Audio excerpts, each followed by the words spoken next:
Oh, I didn't even turn my live feed off. Hey, everybody. We are live today. Today is the 28th of December, 2017.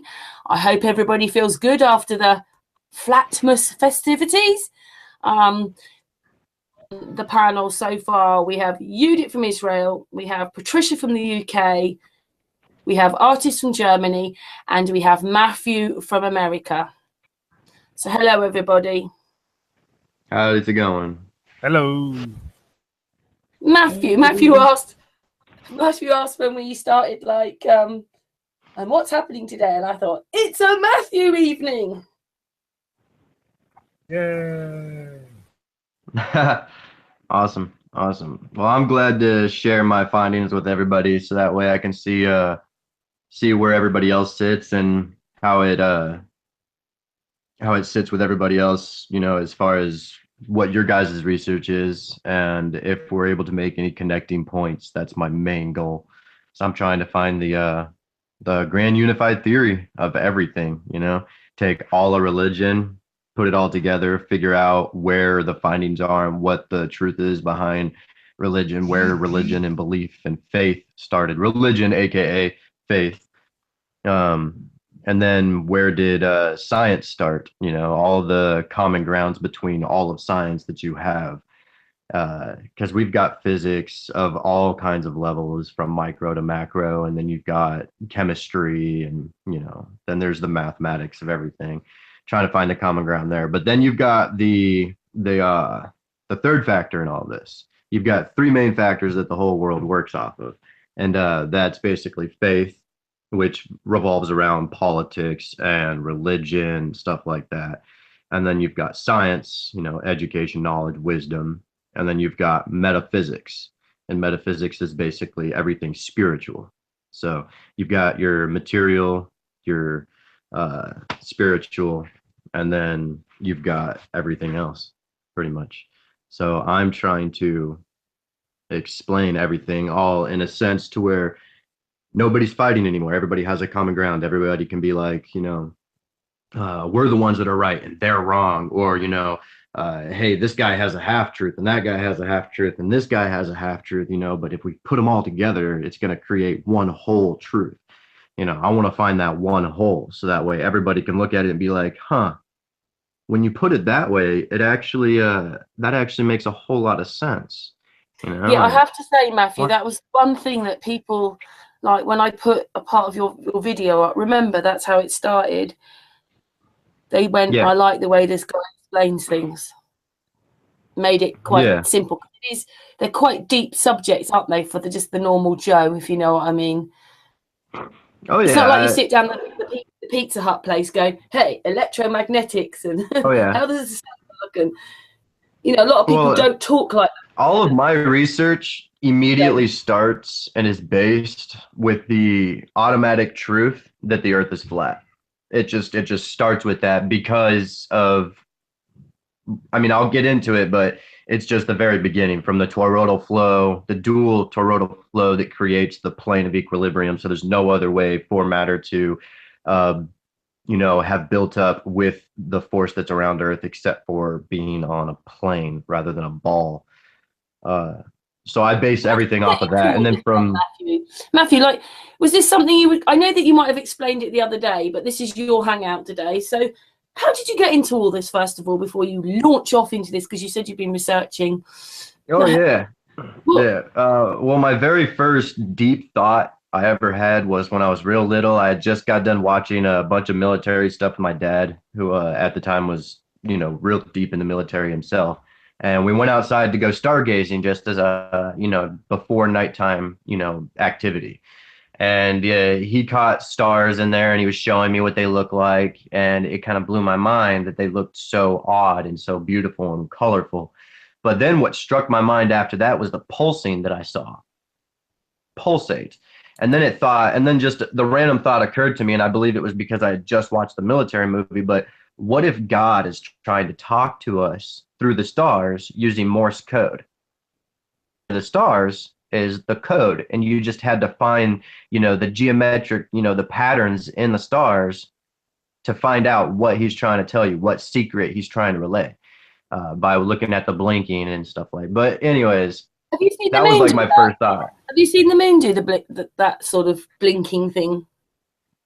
If you look real closely at it, if you stare at it, but then again, people will chalk that kind of stuff up to atmospheric, interference, stuff like that. So what I mean, I started off pretty simple and pretty small in my truth quest when it comes to people, because when you bring up certain arguments that are easily debatable, you can never find any common ground, because no matter what, there's always going to be that hard-headed person out there that's going to be like, well, you know what, this way works and this way has worked my entire life, so I'm not going to listen to the way that it works for you because it's different from my way. But if you present to them an idea or something to where they cannot refute it, it's the smoking gun. They look at it and they see the science behind it, and they see all the proof, how you got the science behind it, and then they see the end result, and they're like, okay, well, I honestly don't know how to, look around that. This is kind of, perplexing a bit, and I've got no other questions. If they're a logical, person that's not gonna let cognitive dissonance, run their life. You'd quite like to post that Chris Monk had done, didn't you, today or yesterday? The what? You quite liked a post on Sun and Moon that Chris Monk did about the moon? Yeah, I think I was, it would depend. I'd have to check it out. Like I said, right when you told me that we've got about an hour to go before we went live today, I was in an in-depth study on Egyptian symbology and its connection to actual science, because I don't see Egyptian hieroglyphs and pictoglyphs as psychological, as far as like, this means, the afterlife, and this means death, and this means life. Well, I actually see that they mean actual knowledge, science. Like this symbol right here is the symbol for electromagnetism. This one right here is the symbol for a capacitor. This one right here is for a transmitter and a receiver, and this one right here is, that's what I see when I look at them. And then you look at the readings and you start realizing that, the sun is a symbol for light, and the rays are a symbol for electromagnetism, because the rays, at the end of them, there's always a hand at the end of the rays, and a lot of the times the hand is handing down the Ankh, which is the symbol for electromagnetism. I like looking into stuff like that, trying to get into the science of it all. Yeah, you said that you were going to talk about this Egyptian stuff, so do you want to do it then?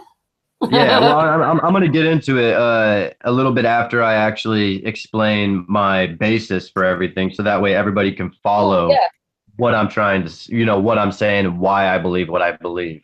The people that I studied and looked up on and researched thoroughly were people like Tesla and J.J. Thomson, Steinmetz, Heaviside. There was here, I've got a few of them written down. Eric Dollard, J.C. Maxwell, Edison, Roger Boscovich. There's some good people right there. Ken Wheeler and Scientific Lee. Those are all people that I researched and studied in order to get to the conclusion that I'm at right now. And all of these people, they all base their information upon the ether. And as soon as people disregarded the ether and experimentation and replaced it with mathematics, all these people that I just mentioned, they all agreed that that's when true science and progression stopped. We came to a halt when we, exchanged research and experimentation for mathematics. So with that being said, that leads me to my theory, which basically is this. In the very beginning, before there was everything, before there was even space, there was an ether, because there is no ether within space. There is only space within the ether. Because within the ether, it is basically your field. That is your field that everything exists within, kind of like an empty swimming pool. The emptiness within the borders of the swimming pool would be the ether. And then as soon as you poured water into it, that would now be the space within the ether. And then if you were to say throw a rock into it and then you created a disturbance or a perturbation. Now you've got something created within that ether. That's the premise to my entire theory right here. Theories, multiple right here. So when you got the ether and there's a perturbation. It goes in an order then, Matthew. It goes in an order. That's the order. Yeah. It does. Honestly, it goes in order. But once the perturbation started, it's kind of like it created a continuum effect. You know, basically like your three continuums: time, space, and energy. You can't have one without the other two. Like if you had time and energy, but no space, where would you put the energy? Energy and space, but no time. When would you put the energy? So these things are continuums. All three of these things, they just immediately coalesce and come to existence because of creation and existence, basically. When there's a perturbation within the ether, it creates a point of inertia. That point of inertia, it is basically a point of stillness, you know, because the ether, it's an unpolarized dielectric field. Dielectric meaning it has the property to move and transmit energy, but without the loss of energy, you know, so it doesn't lose it through vibration, sound, heat. As everything was in the dark, would it have made any difference to what that ether was in the dark? Well, everybody automatically assumes to be able to see the ether, you know, as like this beautiful glowing, you know, energy all around. But the ether to me is just, it's an unseen, untouchable energy. It exists because it's like the paper that, you know, you would need in order to create a painting. You have to have something, because you can't just paint a picture in the middle of, you know, because there's nothing there. You've got to have something in order to create a pawn. So I believe that's what the ether is. You know, it's kind of like the primordial fire mist, the essence of life itself, and everything comes from the ether, the energy, because everything is the energy of the ether broken down to its absolute fundamental self. Just say which is explained. I mean, joined us. Just to say FPV's joined us. Hi, FPV. FPV's right on. Hey, FPV. Hello, people. Hey, FPV. He's come to listen to Matthew. He's come to listen to what you've got to say. Awesome. So when there's a perturbation within the ether, because it's an unpolarized dielectric field, it creates a polarized field around a point of inertia, and energy moves in a double helix formation. You know, that's the flow in which energy actually moves when it's transmitted, and that's seen throughout all of nature. When you look at water, when you look at through ferrocells, everything, you've got this rotating, you know, DNA double helix kind of pattern that it flows in. Well, now that energy seeks an equilibrium. It seeks that point of inertia because it's stillness, and energy is constantly in motion. It needs to come to a rest, and it wants to. That's what everything wants. It looks for equilibrium. So as the energy spot, you know, it's moving past and it senses that point of inertia, that point of rest, it now seeks it out and it comes to that point. Well, what happens, since it rotates in a double helix formation and it comes down, it squeezes down into that point, creating a vortex into just that single point. Well, when that vortex comes in and it sucks everything into it, so that way it meets that point of inertia, it hits that point of inertia and expels back outwards, because you've got this singular little point right here. I mean, we're not talking about the Big Bang, you know, singularity. We're just talking about a point of nothingness that, you know, it's nothingness. You cannot contain within the nothingness. So now it expels back out, but it still wants that nothingness. So what does it do? It comes back around and it goes back in to try to find that equilibrium again, and keeps getting expelled out into this constant formation. Now, what do we have? We have a torus. We've got that toroidal flow of energy into this torus. But what does that do? That creates a point of inertia at the bottom of this torus, where everything's getting expelled outwards, and it's creating that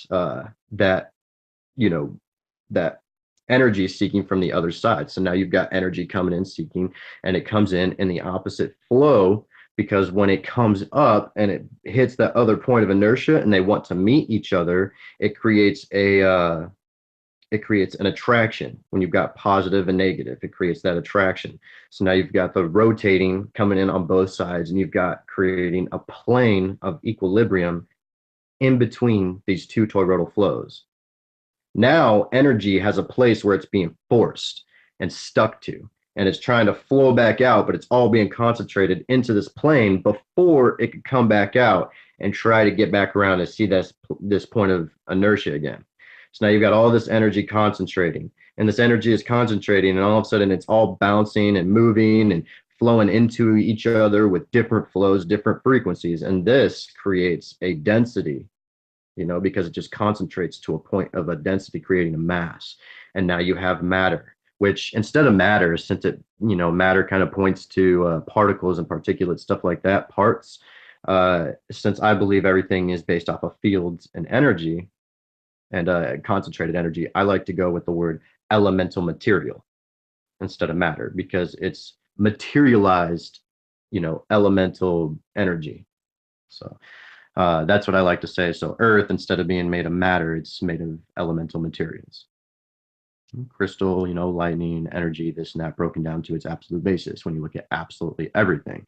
And this is undisputable, actually. If you look at all forms of science, they all say at the same time, if you get a powerful enough microscope and you look deep enough, you'll see that everything vibrates in an energy formation. Everything vibrates. Even quantum physics will say that, because the photon isn't mass, and it's like, dual wave particle duality and whatnot. They say that it's just a ball of energy, just a little point of energy that floats around. So everything at its basis is energy, and that's where I get this whole sum from. So now you've got this toroidal flow that's around the Earth on both sides. You've got the top and you've got the bottom. Well, you've got the top being up here, so we've got the matter and everything being created, and this is going to start creating a spin of energy all around everything that it's around, and everything that it's around is going to create kind of like a spin around it too. If you were to take like a ball or something, spin it really, really fast inside of a closed room, well, the air around it will start circulating around the ball. Same principle right here. That'll give you the motion and the circulation of the luminaries that are all around. Well, I believe that this etheric field, basically, when the perturbation was created and it created a dielectric field of inertia of energy, it created it in a form of a density like fluid, like liquid. But that I'm still researching because of the sonoluminescence, the stars above and all around. So where do you reckon all the matter came from then? Well, matter, like I said, elemental matter is the result of the two toroidal flows that are coming in. You got two toruses, think of two donuts like this, and then one on the other side, and they're both pushing all the energy right here. And instead of pushing it to a point and allowing it to just expand back out and come back into it, it pushes it into a point right here and to a point right here. And since you have both of the flows, now it's squeezing it into this plane of equilibrium. All this energy is being pushed and extra pushed and pushed and pushed and squeezed into this plane. And due to the different frequencies and the different energies that are flowing around, it concentrates and creates elemental material, down to the micro size. And okay, so elemental material. Is that still continuously condensed, and then they create here, Matthew? Because that stuff's here now. The what? The matter is here now. Is that still happening? Well, yeah. Without the toroidal field, we just wouldn't be here. Oh, absolutely not. No, without the toroidal field, there's nothing. Everything in the universe has a toroidal field around it. Everything, down to the very essence. And it's not just like one toroidal field. It's an unlimited number toroidal fields within toroidal fields, because every little particulate of matter, it all has its own point of inertia, and they all come together, and then it just creates a larger field and a larger field and a larger field. But within it, you've still got these individual points that were created in order to keep this, field growing, to create what we have now today within our known, universal area. Because like I said, I believe the earth is flat, and I believe that it's flat due to God. That's my personal belief. It's just, I try to explain everything in the most scientific way, in the most scientific fashion, in order to bring the minds of this time to an understanding. Because today, unfortunately, if you immediately start with God and faith, people are more scientific. They're more, literal and logical today, and they just shut down. They shut off, and they don't care about what you have to say, no matter if you're different than all the other previous preachers they've ever come across, because you're coming across to them like, hey, I'm not just going to tell you about, like, hey, just have faith, hey, this and that one. No, I'm going to tell you like, hey, this is scientifically how it went down. Like, yeah, God spoke, and all of a sudden there was creation. But how did that happen? Well, there was a science behind it, and it's the most wismatic science that exists, because it's God's science. It's his true magic, and it was dealt through vibration, frequency, and energy. Those three things all put together is cause and effect. It's the balance. And it's not just duality, because everybody forgets where there's a positive and negative as well. So everything isn't just based off of duality, because you've got the center point of inertia as well. Yeah, you've got as above, so below. But we live on that point of inertia in between the below and the above. So we got to focus on what's going on the in between. We've only got so much time in this physical world before we move on in a spiritual sense to exist for all of eternity. So if I have 100 years, which I doubt I'm ever going to come close to, but if that's all I have in this corporeal state, then I'm going to take every last bit of knowledge that I can with me before I move on to learn an eternity of spiritualism. I don't feel like wasting my time on too much spiritualism. I've done that most of my life, and it didn't get me a whole lot of anywhere except for a lot of questions and only a couple of answers. Now I'm looking at everything in a logical sense, that it's explaining the spirituality, but in a way that's allowing me and the people around me that's in this time with a logical scientific mind to understand. But that's because you're Does so that make clever, sense? Matthew. Well, I honestly, I give it all up to God. I pray and I ask for an understanding, because my mind works logically. I can't help it. And it honestly bugs a lot of people and puts a lot of people off from talking to me. Is to know who you are, really, to find yourself and know who you are. Once you get that Yeah, exactly. Yeah. Move on, don't you? Take that with you. Yeah, pretty much. I think spirituality in the corporeal sense, as spiritual as we need to get, is to locate a purpose. That's as spiritual as we need to get in our corporeal state, because think about it.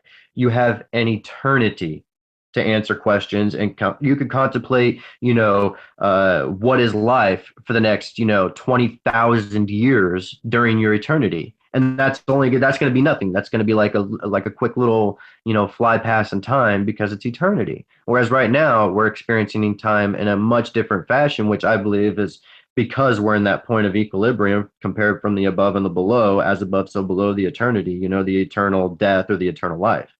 So we're right in the middle. We're experiencing that corporeal state, the state of equilibrium, the state of matter, which the Bible talks about. They call it, limbo, the waiting time, the waiting. We're basically kind of like it's like our consciousness was the energy that's seeking out this equilibrium, and now we're at a resting point until we die and we move on. Just would like to say that the chat room, Unconscious says this is great, with a big thumbs up. Thanks. A lot of my theory, this whole thing is this. What I've explained so far is just the creation experience.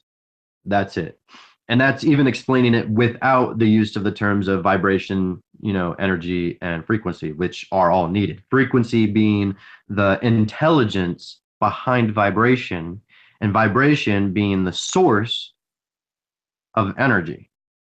So that, what I mean by that is like,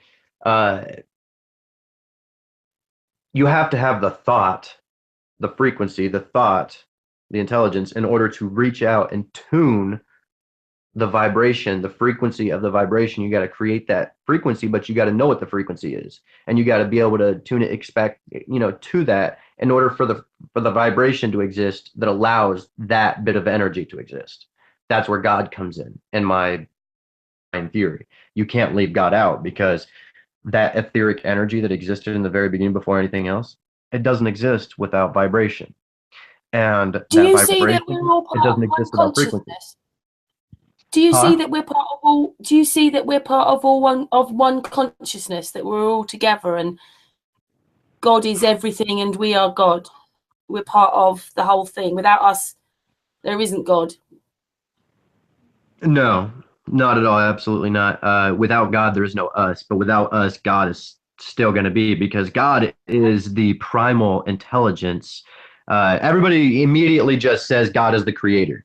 Well, is the director before he's the creator, because he directs the frequencies and the currents of the universe in order for those currents and frequencies to create. So to me, God is more than just the creator. He is more than just the one that created everything and allows everything to be. He's the one that literally, like, without the sense of thought and intelligence, which is God, you can't create, because you can't direct in order to create. Does that make sense?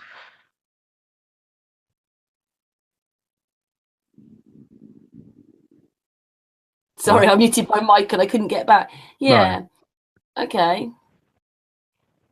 Yeah, that's God how I see it in my sense. Pretty magical and amazing, and this is just incredible. This whole thing, how we are here in this on this plane, don't you think? It's all incredible.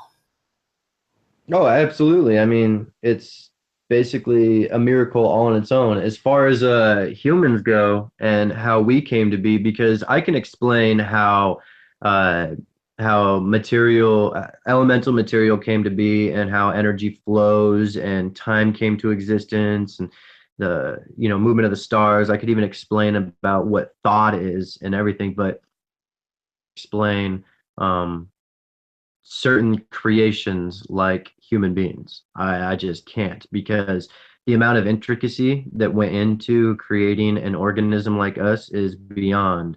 If you guys get down into it, like I'm, with my and the point of inertia and all that, it goes down into basically like a huge Tesla coil.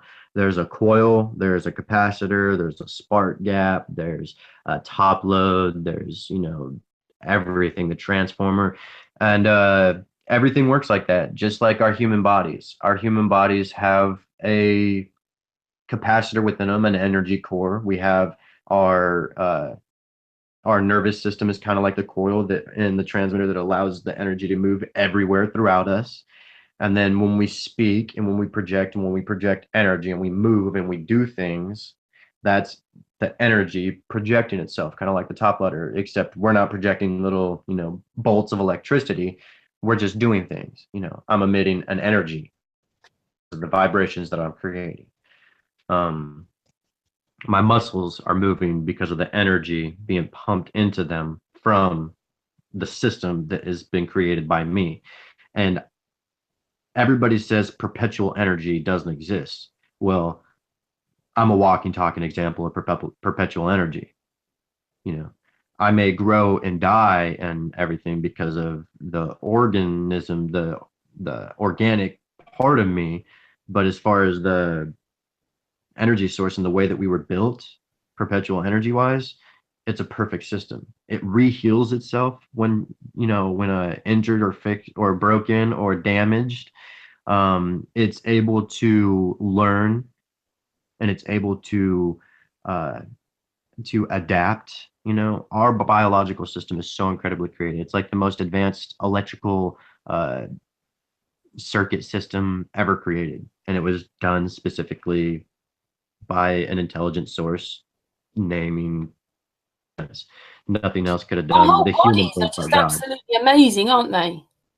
I mean, how someone put us together and made us, like, with veins, heart, lungs, kidneys, eating, the whole thing. Yeah. I mean, animals, all living things are just amazing. Oh, absolutely. Absolutely amazing. I love the fact that We're like a robot, though. We're just a living robot in a sense, because what are we really doing here? It's got to be a bit more than just procreating, isn't it? you can think about that. Well, I believe that the reason why we're here is because we're here to mature. You know, our conscious selves, ourselves that actually make our uh we're trying to mature that self in order to move on, you know, in order to keep continuing in our eternal existence. You know, we existed before. We're just in a state of rest. Think of this this ether as the intelligence, as the you know the pathway of intelligence, the nerve system of the universe that allows intelligence to traffic itself. Basically, what we get to tap into when we're on the internet. I think so, in a sense. Um, when that energy comes in, that information comes in and finds that plane of equilibrium, only so much of it is available because so much sticks to the top, whereas all that condensed information or wisdom energy that's now created the matter, you can't get to that because it's too deep. You can only get what's on the surface. So we're only able to scratch the surface of our intelligence because that's all that's available to us in this plane of equilibrium. But once we move on and we're now back in the constant flow, now information is going to be just like a known thing. It's just going to come back to us again. But it's not going to be like in the sense that we think. We're not going to think like, you know, I can't, you know, solve the, you know, mathematical equation of the century and blah, blah, blah. But when I die, I'll be able to explain it just like that. It's not like that. We'll be able to understand everything in a sense far beyond what we could comprehend as far as like the hypergeometry of the entire universe, the true secrets behind the golden ratio, you know, why everything is created, how it's created, the different, you know, fractals and everything that goes along with it.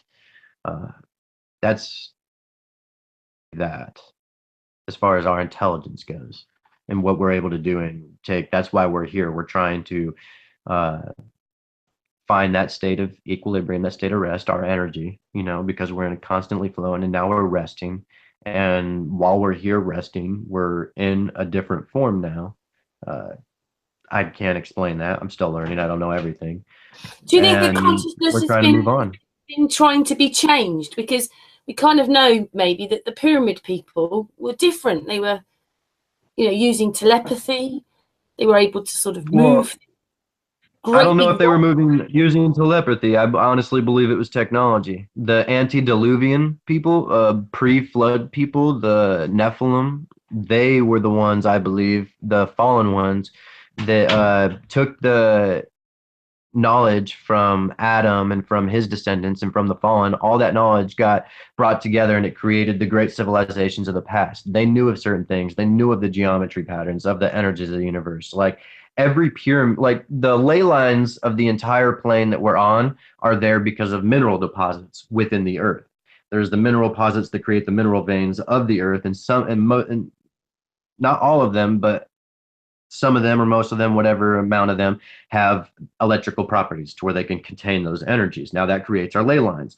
Those are brought in from the Birkeland currents, which are the cosmic currents that run from everywhere around us. They take the energy and the vibrational frequencies of the stars and they travel them all the way to Earth, where they penetrate the Earth that acts kind of like the transformer and soaks into these Birkeland, or not Birk, but soaks into these mineral veins, these ley lines. Well, that's why pyramids were built directly on top of those ley line center points. Not just anywhere randomly on the ley lines, but they found the connecting center points, the larger, more energetic ley lines. And they looked at the stars directly above them. They said, well, okay, so we understand the Birkeland currents brought the energy from those stars. We're going to line these pyramids up directly with those stars, so that way the focused pyramid shape will be able to take that magnetic effect and pull those Birkeland currents. Instead of having the Birkeland currents just coming in and saturating everything, now they could take the Birkeland current and focus it into the point of that pyramid, down into the inner workings of that pyramid, where it worked as an electroconductor, kind of like a Tesla coil, and created energy for them, allowed them to have power, and it saturated the ground with energy and electromagnetic fields that created an abundant, beautiful, incredible oasis of a land. And as soon as that power and source of energy was gone, they died out and the people left. They were gone when that source of energy was taken. you know, because those you hear about the fact that, you know, so and so country ransacked this country and destroyed their, you know, libraries and their knowledge, and they pillaged them, stole this and that, and then soon after the, you know, country died out, everybody moved away and abandoned them. I mean, why would you abandon three of the biggest, you know, monuments built upon the entire plane, the pyramids, those incredible things? I mean, I know there's some other ones and there's bigger ones elsewhere, but why would a whole civilization just abandon? Well, because they weren't producing the power anymore. Why weren't they producing the power? Because what was once held there, the Ark of the Covenant. Well, the Ark of the Covenant was it was a capacitor, kind of. Within the box, you had certain materials that they would pump, you know, put inside of the box, I believed were chemicals, and that created a reaction that created a plasma discharge in between the two wings of the cherubim that were looking at each other on the ark. Well, when that happened, the energy that flowed down and fed the ley lines and everything, now that it's all connected and it's all energized, it's got its electromagnetic field around it, energizing all of the materials and the liquids that are within the pyramid structure. And the whole thing is literally just this massive, like, reactor, not radioactive or anything like that, but just this huge reactor that gave them power and saturated their ground. It's why they were so incredible. It's why every civilization around pyramids were incredible and just had knowledge that we can't fathom. That's what I believe that they came in, not levitation, not, you know, mind power, stuff like that, but because they had a true understanding of the real science, the real magic that is all around us that we don't understand, but that they could utilize. Oh, yeah, for sure. What I want to ask you a question. What do you think that the downfall of those high advanced civilizations? What caused the downfall, the dumbing down? Because you can see the older structures are the most advanced, and you can clearly see that the building technology digressed to simpler buildings with smaller stones with mortar between them, because the oldest one don't have mortar between them because they simply didn't need mortar, because they could build in such an advanced technology and in a way that with such a big heavy blocks of around 100 to 500 tons. What do you think that whole civilization basically went downhill and became more every time became slightly less advanced? Well, I believe it was because of the knowledge was either destroyed or stolen. Like the Library of Alexandria. I believe that the Egyptians, the antediluvians back in the day, they created this massive library that held most of the knowledge of the ancient world. Not all of it, because a lot of it was still hidden away in other temples and other, you know, pyramid stuff like that. But they were all, you know, ransacked by different civilizations. Well, when Egypt was ransacked by Rome, way back when, they basically destroyed the Library of Alexandria and all the knowledge that came along with it. I believe when that happened, the best of their knowledge stayed with those that were allowed to have it. Because unlike us nowadays, where knowledge is free, and say even if the internet went down today, the combined knowledge that has been given to the people of today, we would be able to rebuild, you know, libraries to explain everything. Back in those days, only specific people were allowed to have this knowledge. So either they were killed when the knowledge was destroyed, or they take the knowledge and all they had was word of mouth, what they could remember. In their old age, they started to, you know, forgetting things, or they didn't relay everything and stuff died with them. And word of mouth, you know, of course, we know word of mouth gets spread and things start to change, you know, actual truths because it wasn't spoken correctly or was added to or taken away, you know, stuff like that. So I think a lot of knowledge was stolen or hidden away or destroyed, and we had to do everything. We had this guy called John Cowrie on. John Cowrie is the guy who has said that the pyramid 2030, it's a pyramid. It's not just a piece of earth, it's a pyramid. But He came on a few days before Christmas, And he thought that Noah was never an ark, a boat with animals. It was probably a pyramid of knowledge. He was there to keep all the information. And he said, would you save like how to grow the plants and all that kind of history and cultivation and all that? Would you save all that, or would you save the animals? And he reckoned it was actually, he would save the knowledge. You know, I had never thought about that before. I've never made that connection, just because of the fact that the boat was so well described as being a boat. The materials themselves were so well described, the dimensions. There's not a lot of things in the Bible as measurements and materials for what was made. And Noah's boat was very specific in detail compared to most things. But that makes me question. Most things are the opposite. It makes me question about what I was saying before, as far as word of mouth. Things get changed, translations, transliterations, mistranslations, stuff like that. I've always had the idea that since there's no way with the dimensions and everything that it was given, that animals of every kind plus food for animals of every kind was able to fit on this boat for as long as it was, and everything that went along with it detail wise. But if they had a technology to harness DNA, then I could actually see this boat working, because I mean, they were able to harness DNA. So with each male and female lion, they had, male lion DNA, female lion DNA, and then they had enough DNA to create, 7 of each of their food supplies. So that way their food supply would continue in abundance for these lions, and stuff. That's just, those were my ideas. I never thought of it as being a building somewhere, because I mean, it said it floated on the waters and then it rested upon a mountain. So, I mean, maybe it's talking about the materials floating across the oceans for 40 days until the end ark or the end, pyramid or structure was rested upon a mountain somewhere. I don't know. That's a great theory. It's just that most things seem to be the opposite. And, like, we've had quite a few chats with Santos Bonacci and Bro, and, like, God actually could be mother. It's not a man, it's a female sort of, it's femaleness. And they changed it. They've changed us into this male-orientated, everything's male-orientated, but everything originally was from Mother Earth, Mother. Well, if you actually want to hear interesting... The Mi'kmaq tribe, they have God or the father, but the father always has a mother. There's always a mother they talk about.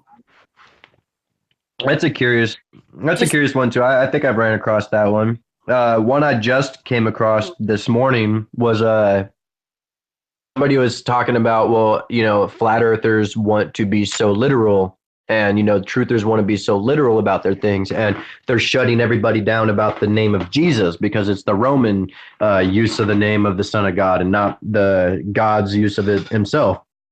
But then you got this one guy. He's like, he actually made sense, because he's like, if you want to be literal about it and go off the Hebrew word and meaning, back in the day when they used the word God, they used the word Elohim. And Elohim is a plural word. It's not a singular word. And it actually translated to mighty ones. So if everybody wants to get as literal as you want to possibly get and as down to the point, then the Bible, there is not one God. There are a multitude. And it's they were called the mighty ones, aka the Elohim. I always when it said pagan people. Yeah, well, when it said in the beginning God created the heavens and the earth. They had God. The pagans and those kind of cultures, they all had gods, not one God. We have one. We worship one. Correct. Yeah. Yeah, that's absolutely correct. I've been looking back at it, and I can't find any other serious religions in the world besides ours where there is one single solitary deity. I mean, some of them have like not the Rome, but the Greeks, they had, they had like the God of gods, And then they had like the lowercase gods underneath him, his kids, which were kind of like our half gods today. But I don't really see any being like ours where we make it to where it's just one single God, period. There are no others. That is it. But the original Hebrew ancient text used the word Elohim, which was plural and meant mighty ones. But then you got to go before this whole faith-based system even came up with the Elohim. Why? Because there's stories in the Bible that existed thousands of years before the faith-based Elohim, language or anything like that even came up because of the Sumerians. The Sumerians talked about a few of the stories in the Bible, including the flood. So if the flood happened in the Sumerian text, just way before the biblical faith was even founded, then why does the Bible claim 100% rights to the flood's story, saying that it was Noah and that it was God, and then he did this and he did that, whereas the Sumerian text said it was a different name, and this is why it happened, and this is what happened, and this is why it happened. A few of the things were changed and details were changed, but the stories in total were pretty much the same. So getting technical, you know what I mean? That's okay. We're here to talk. Yeah. It's just obviously along the way, we've been listening to a lot of people say these, especially this bit about mother and the fact that they used to worship as mother, and then it's all been changed to a more male orientated, and then suddenly we've got God. Right. And then it's like we're doing. I heard that it was of everything we're supposed to do. Everything seems to be the opposite. With the ball, we're not on a ball, on a plane. Things aren't millions of miles away; they're miles away, and everything's the other way around. Yeah, everything literally is the opposite. I mean, it goes based off of that whole ancient saying, as above, so below, as above. Basically just saying, balance. There's the balance, but I don't think that one major aspect has been realized in the modern days that they did realize back in the ancient days, and that was the fact that there's not just above and below, because we live in between above and below. And we've talked about that, but you've been researching now, and you were going to talk a bit about this Egyptian stuff, or had you already talked about it? I don't think you finished talking about it. Yeah, no, I mean, you've got the pyramids that collect the energy and everything, and you've got that, but now that we get into the technology, the symbols that a lot of people are translating, they're translating like the Ankh. They're saying, oh, well, the Ankh represents, life, eternal life. And then some say, well, it represents eternal death. And then there's others, well, it's this, it's that. Well, if you look at the hieroglyphs behind it, and you actually see what they match up to, you can see that there are symbolisms for actual technology, actual wisdom, usable wisdom. Because if you think about it, why would a ancient, incredibly wise civilization spend all their time and all their wisdom creating these massive monuments and then lining their walls with all these writings and pictures being the easiest things for somebody of another culture or another time to understand what's trying to be related or said. So they did it in their own way, creating the hieroglyphs and the pictographs, even though they had their own writing, which was they got like Sanskrit, and they had, a couple other things, but all of these writings and whatnot, I believe they understood were made for the relaying of information, of their actual wisdom, what they did, what they knew.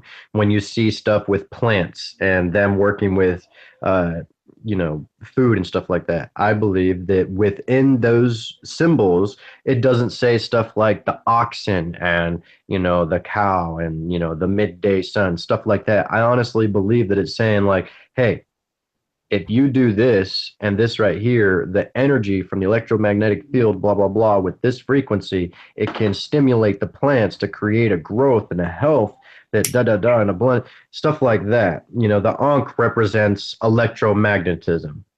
And then the Was scepter represents where is it?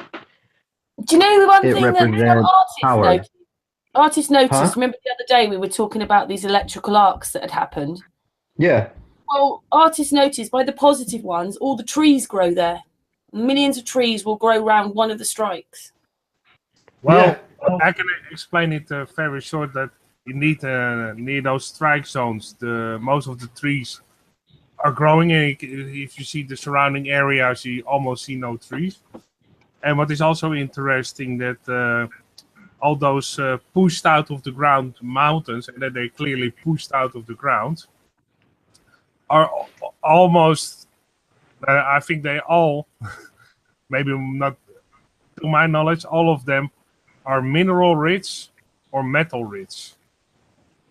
Because actually, if also in those craters, but also on those mountains, you can see most of the time they are excavating it because of fluoride or iron or copper or whatever. So those electrical discharges on the earth attract minerals or even make minerals, who knows. And that's every time the case. So that's very interesting that you always have those on those strike zones that you can see that there are most of the trees are in that place, and the trees, the soil is fertilized more than the surrounding area, because most of the time, if the surrounding areas have trees, the largest trees are growing in that specific area. Yeah, I believe that the minerals are created because the energies that are being pumped into the ground are being collected by these minerals, and there's so much energy getting collected in certain pockets and areas. The energy turns into an actual electrical force that starts to melt all the other material or starts to combine it into an energy altogether, and that creates different minerals and different materials within it itself. Then the natural vibrations of the earth will push away these different materials and these different sediments and whatnot from these magma pockets and these mineral veins that are of different densities that'll be carried differently based off of the vibrations of the earth. And that makes sense. I was just wondering, you know, like if the pyramids, like you're saying, if the hieroglyphs are all about if you do this and if you do that, then they're making these fields there, aren't they? Fields. I don't mean fields as in land. I mean energy fields or frequency. Yeah. Correct. Yeah. So just like you know how Tesla had that experiment where he used his Tesla coil and his Wardenclyffe tower, and he sat down with a light bulb in his hand, and the light bulb produced light. Well, it's because the electromagnetic field produced by his, machine was coursing through the nervous system of the human body. He was able to tap into it because he was within the field, and our bodies are electrical at their source. And he was able to grab a light bulb and hold the end of it and transfer the electromagnetic force and the field in the air through his body into the plug. I believe it was the same thing like out there in Egypt. They were able to take these pyramids and create these force fields around them, or these electromagnetic fields, and these instruments or these technologies that they're using, like the Ankh, not only just represented electromagnetism, but it was an actual instrument. The top of it, the circle, represents the arc of electricity that it created, and then the staff part that it held, and then you've got the Djed. I don't know if I'm pronouncing it right. DJED, the Djed. That's like the electric insulator or the battery. That's what allows the power to go into. And then you have the Was, or the power scepter, that was the grounding rod. So you've got the grounding rod that's got the two prongs on the end of it that was able to stick in the ground and was, to be able to keep you from basically dying. And then you've got the battery source that sucked the electromagnetic energy out of the atmosphere, the JED, and then you were able to utilize that energy through the Ankh. But I believe that the Ankh was also a way to or maybe they had different other things for the different frequencies. But I believe that these three different things, which are known as the Egyptian power trio, these three things created a scepter-like object that was basically the object of power back in those days. You were able to do anything with it, depending on the amount of power that you were taking out of the JED and putting through the Ankh. I believe that you were able to do different frequencies. And the Fibonacci sequence, when it comes to certain frequencies like 432 and 720 and et cetera, well, when you go up, I believe each point of those frequencies is actually a key point to certain things that these frequencies do, whether it's healing or it's levitation or it's, breaking things down, or whether it's cutting or heating or cooling, any number of things that these things can do, or create sound. I believe that the Ankh had the ability to not only utilize the power, but it was able to change the frequency so you could do different things, because they said the Ankh had all sorts of incredible capabilities. Do you think all the pyramids linked up then? Because you said, this is what they were doing in Egypt, but we're learning here that it's not the pyramids that link up, it's the ley lines that they're on top of. Right. So in a way, they're all connected because they're all on the same ley lines that are all interconnected. It's just the pyramids themselves. This is what they were doing in Egypt, but they seem to be doing it all over the world. And here, John Carey, he reckons that Silbury Hill is one of the oldest pyramids here in the UK. Well, yeah, I mean, there's pyramids and places within the plain that people say are different and they're not connected in any way whatsoever, but it's not true. I believe the technology is connected. Why? Because it's the truth. There's nothing different about it. It's not like we use Ford over here and they use Toyota over there. Well, no, it's both technologies are the exact same thing, just, got a different mask over them. They both utilize electromagnetic energy, which is drawn in from the pyramids that create the field, and they both have the same kind of instruments. They just look different, and they have different names. Some of them actually do even look the same. Like the Ankh is actually seen in multiple cultures, not just Egyptian, as well as a couple of these other symbols that I was looking into. Like, this is the main study that I was doing right when you called me up. Huh? The jet pillar. Yeah.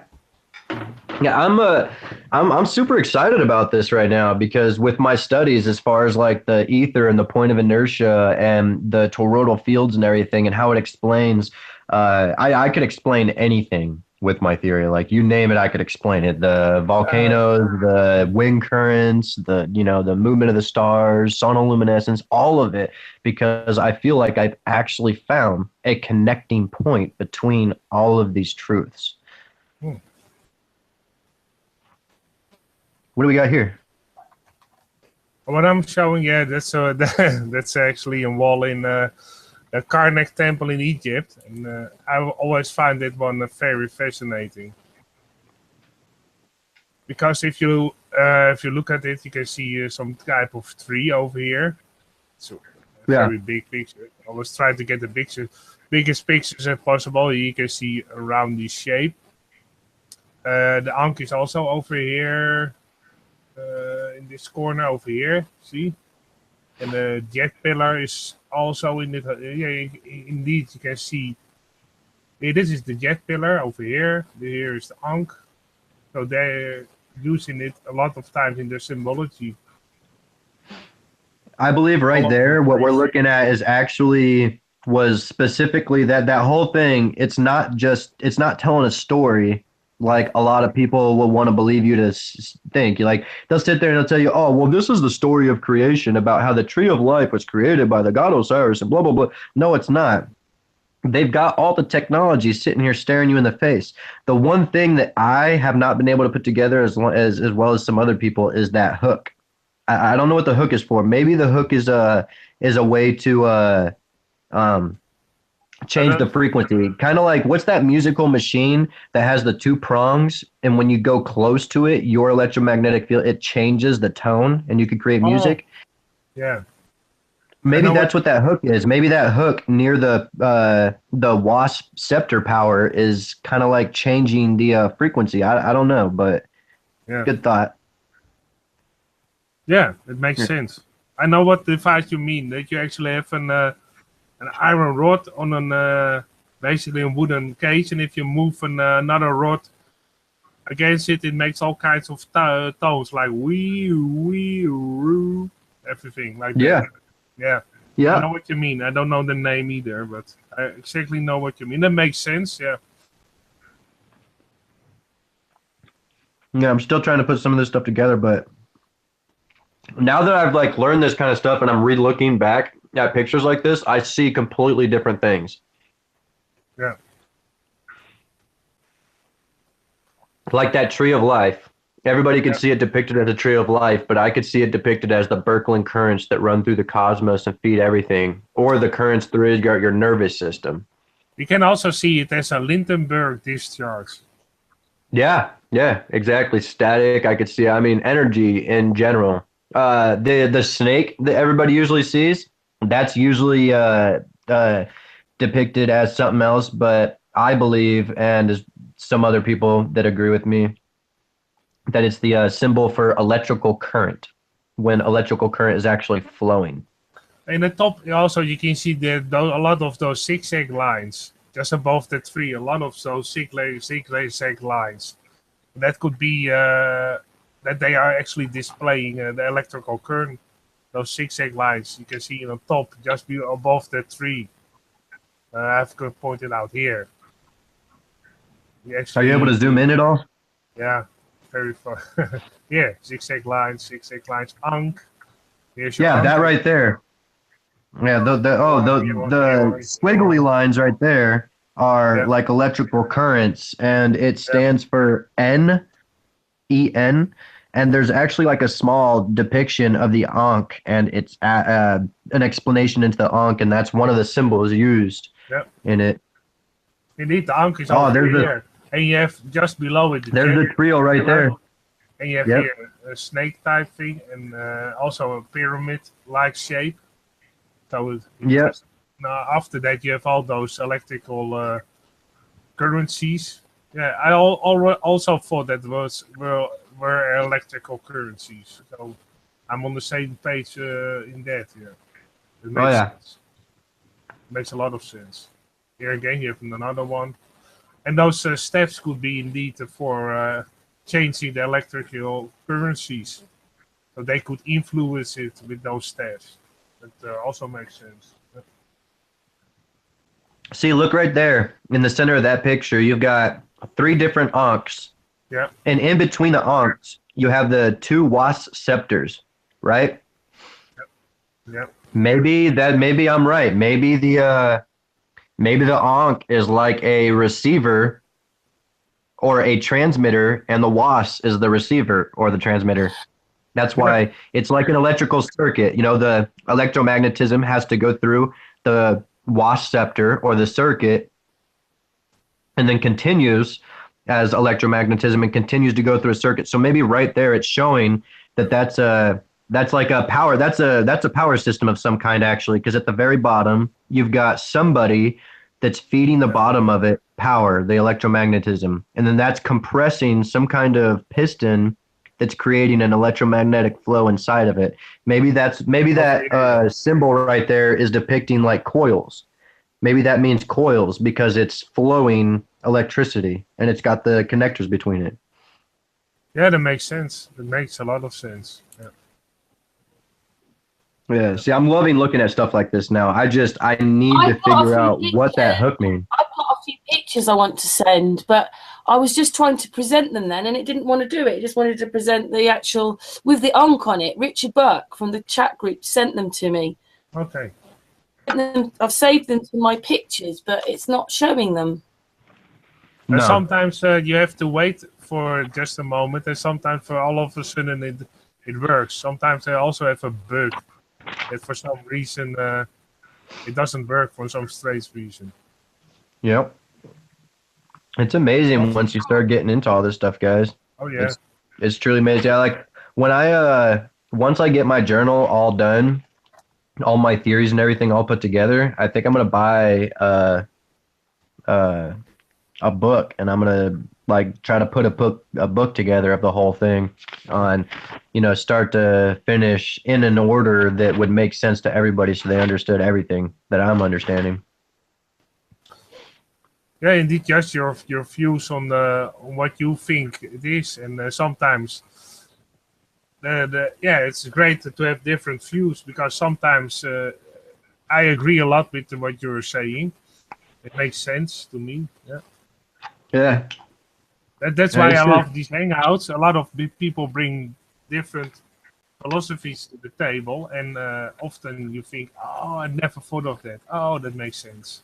I love that. That's what I love about perceptual thinking, looking at somebody's else's perception on how they're able to see things, and it just gives a whole new actual view, not a visual view, but like a view on reality, new way on thinking.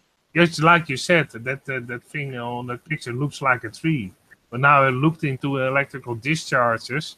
I think, oh, wait a second, that it could also be, it makes more sense that it's actually a Lindenberg figure, much more than a tree. Yeah.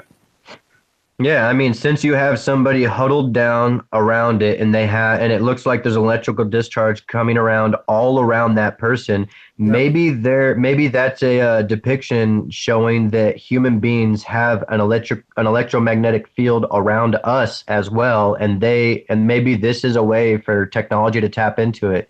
Maybe this is a medical diagram, and they're like, hey, these are medical instruments, and we're able to use these in order to tap into the human electromagnetic field to change it in these ways.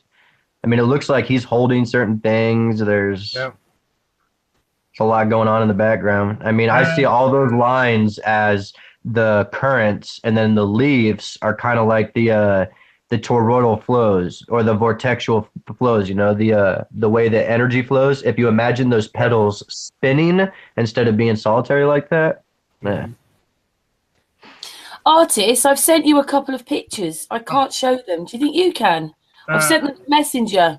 They're exactly what you've just been talking about in that picture, but Richard Burks caught them in his own picture of the sun.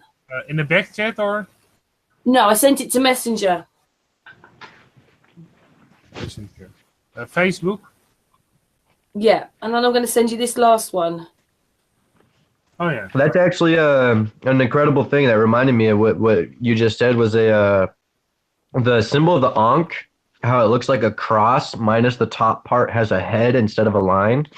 That symbol, apparently, at a microscopic level, is the symbol that is seen when a plasma discharge goes off.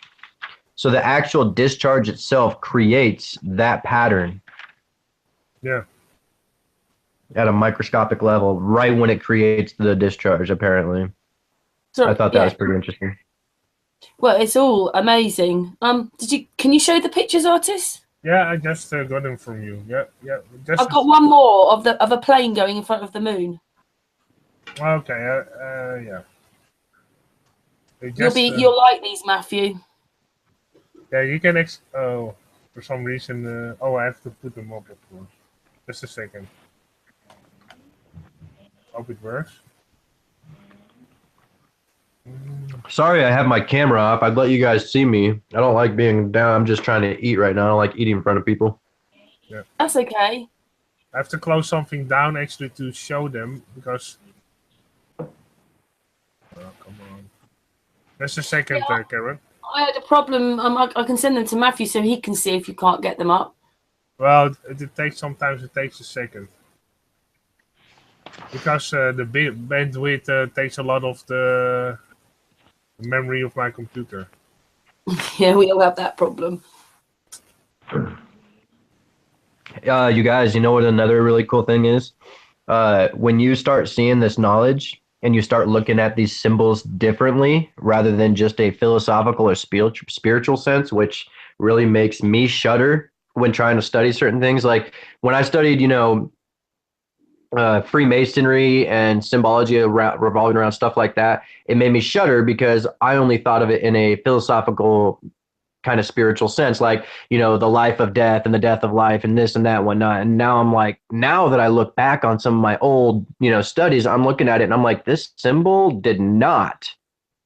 This is actually a freaking formula right here. I'm actually thinking about it right now, and I have some old, really, really hard to find information on the philosopher's stone, aka the chemical reaction to turn materials into gold or silver. And I'm thinking about it right now. Now you're talking. And I'm thinking maybe those maybe those symbols actually were like a recipe to create these technologies for these things.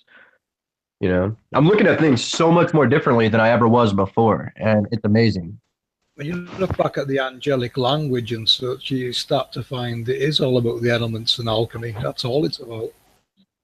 I don't know if you even the angelic languages like Enochian and stuff like that a lot of people talk about, that you can stretch those stories back to the Sumerian days once again, and that could go even further back to the antediluvian days. The antediluvian days were before everything else. It's where everything originated: language, science, knowledge, everything. And then from there on, after the Tower of Babel and whatnot, everything got scattered. Everything got turned into its own perception. Now everything wasn't thinking in one mind with one set of rules and laws and logics. Now all of a sudden, this guy's logic is a philosophical representation of this guy's logic over here, and they basically mean the same thing, but now the end truth of it, the sum of it, is scattered because they decided to use their own philosophical insights as to what they were looking at or seeing. One person sees a square, the other guy sees a rectangle, this guy sees a triangle, and you're all like, wait, what? But it's only one thing. You're just seeing it at different angles, so you're just seeing different shapes, but there's only one truth, and that's in the middle. Well, I'm going based off of the people that were before everybody else, mostly because that's where all other knowledge started to scatter and started to kind of die down. Because we heard of places like Atlantis, which I believe was antediluvian, and a place like Atlantis, which I believe was antediluvian. We hear stories about how stupidly magnificent it was. It was beyond our wildest imaginations. People try to explain its magnificence and can't, because of the magic and the sorcery and the science that was all around them. It was almost as if they were in a dream. Like, I've heard so many things about Atlantis, and I believe that's because it was pure knowledge of the fallen, pure knowledge of the Nephilim, those that had knowledge from God himself, that was passed down to Adam, who passed it down to his children, who kept passing it down until, finally the the line of Cain started to intermingle. And then those truths started becoming something else. They started to get diluted. But before then, when it was still pure, I believe that was the Atlantis days, when, you walked into the city and it was just, it's almost as if magic actually was real, like we know about it today, but it was just technology that we can't express or explain. Yeah, look at that. The plasma discharge, the Ankh. Yeah, awesome. There you go. Richard Burt from the chat room. Thank you, Richard. He sent those. Yeah. There's 2 of them. Yeah, I can show you the other one. This is the other one.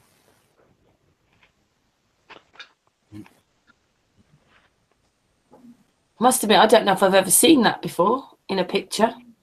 Taking it. Awesome. Thank you, Richard. What I saw right there was 2 toroidal flows. Right there in that picture, 2 toroidal flows, because if those 2 circles created the inside vortex of the torus, you've got 2 toroidal flows, and in the middle of it, you've got the the electromagnetic source, the ball of energy, where all the energy is seeking and pushing back out. That can't be a camera flare, can it? Huh? That's not a camera flare, is it? Well, I have no idea, honestly. I took like a half a semester worth of photography. There's a plane in the sky.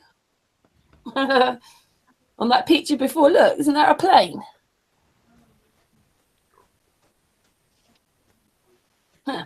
Anyway, there's one more, isn't there, artist? This isn't really to do with that, but he wanted you to see those, Matthew, because he had those on his camera. Yeah. Oh, you sent one more, Karen? Yeah, I sent one of the moon, because yeah. Me and artists were talking today and saying how close the moon looked. I even told FPV, and it's a bit like the moon's just there. And this person took a picture of a plane going in front of the moon. Oh yeah, I've them. It's a small picture. Yeah, thank you, Richard. Yeah, thanks a lot. Richard always sends me a lot of interesting things. Oh, you guys, okay, so now I got to go into my phone. I have this theory I just updated about the sun and the moon, okay? So where do you guys all stand when it comes to Ketu and Rahu? So those pictures were taken when there was an eclipse, by the way. That's what he's just written in the chat room. Nice. Well, I wasn't sure if they were sort of real, and then occasionally you see a video where this thing's swinging around and you think, oh, well, maybe it is real then. But Santos has them in there. Well, I was thinking, due to the Rahu and Ketu, I don't know if you watched my video yet, but my video does come from a technological instruction, and what we can relate from scripture. Doesn't matter whose scripture either. I've looked at Hindu scripture, I've looked at the Christian scripture, the Naskala within my video relating, and they're all telling the same story but the same thing. And it's a technological construct. Now, Rahu and Ketu, in my opinion, was in the sky on opposite sides of the world. And that's where you're getting the sun and moon going around these said halos. Now, the halos are projected through technology below ground. You've got a quick mind, I've been listening. You'd pick it up quick what I'm getting at if you watch this video. It's a 30-minute video. No, I'll definitely check that out. I've done a few more since. Your double helix, I've already picked that up on the map. Nice. You know, we picked it up on the Mimic map last December. And we're now putting that down to technology switching on and off below ground seasons. Now, the technology is, we would call them angels or deities of such, 3 in the center and 48 external in the 4 corners, 12 in each corner. And these are the portals that Enoch was describing. It also comes with the which project from these external points towards the inside of the world, roughly around the center of the world, not quite north, just west of Africa, which we're now finding is the Garden of Eden. Now below us we've got a very technological constructed underworld, and the gateway to it is Antarctica, which is why they won't let you there. And this is what the 1900s was all about, technology and equipment to Antarctica. And that's what they've been doing ever since, and this is why they're lying. This is why you cannot go to Antarctica, for that matter, because you will see the sun and moon doing things that aren't normal, because all they're doing is going around electromagnetic halos, and the Hindu religion leaves. And you've got the deity sitting upon them. Well, the deity is actually below. The videos we've captured of people capturing sun dogs. These are the actual halos projected from below, and CERN is a reverse engineered one out under the ground. Look at the layout under the ground. You've got the halo, and they're identifiable as well. You know, if I've seen CERN's halo in the sky, spray a bit of barium in the sky and you'll start seeing them. Barium illuminates geomagnetic field lines. So when people are recording these, what they call sun dogs with the complete halo, and this is actually technology from below being projected upwards, and it's what the sun and moon are using to navigate the skies. Now that's just layer 1. Layer 2, obviously Venus and such, you know, layers above this, and this is probably the dome. Now we're talking hundreds of these technology. The map we're using, I've overlaid Nazca line grid to the Nazca Mandala, Peru. The sun star of Peru is actually the ley lines, and the sun and moon paths follow these ley lines, and they're guided by the halos in the sky, 6 halos in the sky. And there's also lots and lots of smaller ones in between these large ones. You know, the large ones we would call the tropics. Do you think it's possible that those halos are caused by the when an electromagnetic field is created, the visual effect of it may disperse, but the field itself will actually remain for a time after, kind of like this dispersal that just happened over Vegas and over Russia that everybody's seen is a new plasma dispersal system, and it creates an electromagnetic field in the air that they're able to manipulate. Well, the rocket, the sighting, that's obviously gone, but right now over Vegas and over the area of Russia where those sightings happened, there's an electromagnetic field in the air right now, and it's going to continue to be there until its energy has run its course. Well, I think it's the same thing right here. The sun, it's going in this, in this analemma for so long that it's got this constant kind of, burst of energy all around it at all times, and it becomes more visual just because of how long it's been going, for whether it's been going for 1,000,000 years or 10,000 years or whatever it is. It's been going for so long that it's now saturated the field around it that it's producing. It's saturated an area of that field around it where the energy is most concentrated, and that's starting to become a visual manifestation. I think a lot of the visual manifestations are coming from what we've been pumping into the atmosphere. I think that's why the original band was it CFCs from aerosols. I looked in that too, but it's just the fact that they saw sundogs before we had this tech. Yeah, so it could be anything that's making them sure. But we're not it's just like when people used to say that asteroids and comets were produced by our government. I used to have flat earthers tell me that, asteroids are fake. They're really just, government airplanes shooting out these, special rockets. And I'm like, okay, that makes great sense. Well, how do you explain the asteroids and the stuff that people saw, 1,000 years ago? Yeah, I had that one with someone as well. Yeah. That's where I started too, though. I started off with those kind of truths, and then I moved on from them because I'm like, wait a minute, that doesn't really make sense. When you start looking at demons and devils, I started to realize what it's describing as different manifestations of energy. It's not, it's not something to be scared of. It's probably electrical forms of energy. Various forms of energy is what it's trying to describe, in my opinion. And, over time, it's been turned into a biblical, scary story. But the further you go back, the further you realize it's talking about technology and energy. Mm-hmm. I came to that conclusion about 8 months ago, say. And all my research has been based upon that. And what we see now, these, like I say, these sundogs, the configuration of them is too identical to CERN, to not be true. And you can see them everywhere. They're popping up everywhere. So, I put it down to what's being sprayed in the atmosphere. And, of course, barium blown around the atmosphere. Because don't forget, when they're starting the CERN units up, they're going to have to spray barium to see what their halo is in the sky. Because don't forget, this would reroute the sun or moon if they got near it.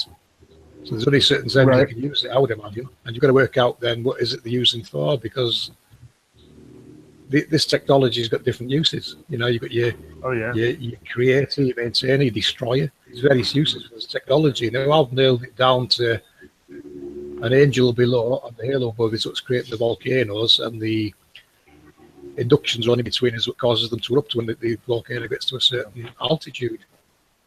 Yeah, don't forget, this technology is making landmass grow. Oh, it does. It does. I can show you FPV. You basically that point you showed in Africa, that center point is over here. Eh? Yeah. And it's actually interesting that if you actually zoom in on Africa on that line, actually that line you have in your presentation from those halos. Here it goes. Here the push stop landmass that makes islands, but they all in a row, exactly in a row. Actually, when you go to the here, you can see in the volcano Mount Cameroon. See, you can see that there was that underneath one of the larger halos. Is it RTs? Yeah. It's exactly on that line. You have that center point in Africa, and you have exactly that line you have on your presentation of the halo. This is exactly 100% the line. What is also interesting, you have those, like I showed, those islands, and then when it gets on the land, you have this, and again a big volcanic activity. And if you go a little bit further, I thought, well, let's go on with that line, and actually here, if you want crater, see, there you go. Exactly on that line. That line goes over here, over this city almost. Yeah. So very close to the line. One crater. So I thought, well, that makes sense. It's actually on that. You can see if I zoom out, it's harder to see, but actually that line goes over here, so it's very near that crater. And if you go further, somewhere over here, you have another one. Well, you have a couple of them on that. Here. This one is even bigger. See? Yeah. There we go. Yeah. I suspected, this one is exactly on the line. You can see basically two craters. Yeah. I suspected, you follow these halos or the grid around, you're going to find sites like this or ancient sites built upon them for harvesting energy. You see here. It goes on the Earth. The little points. Yeah, indeed. It goes on the Earth. There's one. Here was one. Here's two. If you actually go that course, let's see if I can try to do it as straight as possible. Here you can see here another one. See here. Makes sense. Here one. Here exactly on that line. This one. See. This one. Yeah. Just keep line. You follow it around on the map we're using, it'll follow the precisely. I would imagine. Yeah. If you have some side tracks like you always have, but it's actually on that line. You go there, you go there, you go there, go further, you go further, you go further. Here, again, another two. Go further, go further. I like doing this. Go further. Actually, those look like electrical lines to me. Yeah, that they are. Exactly what they are. You got the ley lines below and the halos above. And this is what's causing all this. You guys know that map that looks like a big rectangle, and it's supposedly a map of the spherical Earth, and it's just made into a rectangle, and it has kind of like a sine wave through the middle of it to show the equator and the different, the equinox and stuff. You know that map I'm talking about? I forget what it's called. That's probably the one we're using now, is it? Is that map from the map from the 50s from Buckminster Fuller? No, it's the one that shows you the entire Earth. That's supposedly the globe Earth, but it's just a rectangle, and it's all the continents in a line. You know what I'm talking about? Yeah, I don't know for sure, but it looks like something that I noticed. It's not that one either. You see that there? Well, it's not that one we're using, and it's. I think it's a Mercator map or something like that. A Mercator or something like that, because it's just a rectangle. Anyways, if you look at it and you look up a map, that style map only showing the Earth's deserts, they actually make a circle. If you were to take that rectangular map of the supposed heliocentric Earth, and you were to take it and curl it into a circle, those deserts make a perfect circle. A perfect circle. Not a full, filled in circle, but like a donut circle around the center of the Earth, of the flat Earth. Apps kind of based off this one. What you're looking at here, this one, it was ripped from Google Earth.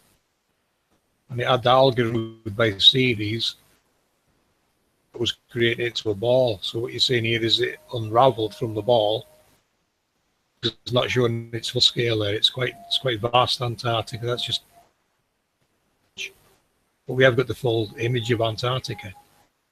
And what you're looking at there is the ley lines and the halos overlaid on this as a grid. Everything's, you know, it's fitting perfectly on this grid. And I think she was in the chat before. Earthquake data also follows this around correctly. Sorry about that. Grid. So you know we're using the earthquake data now to notice the switching going on.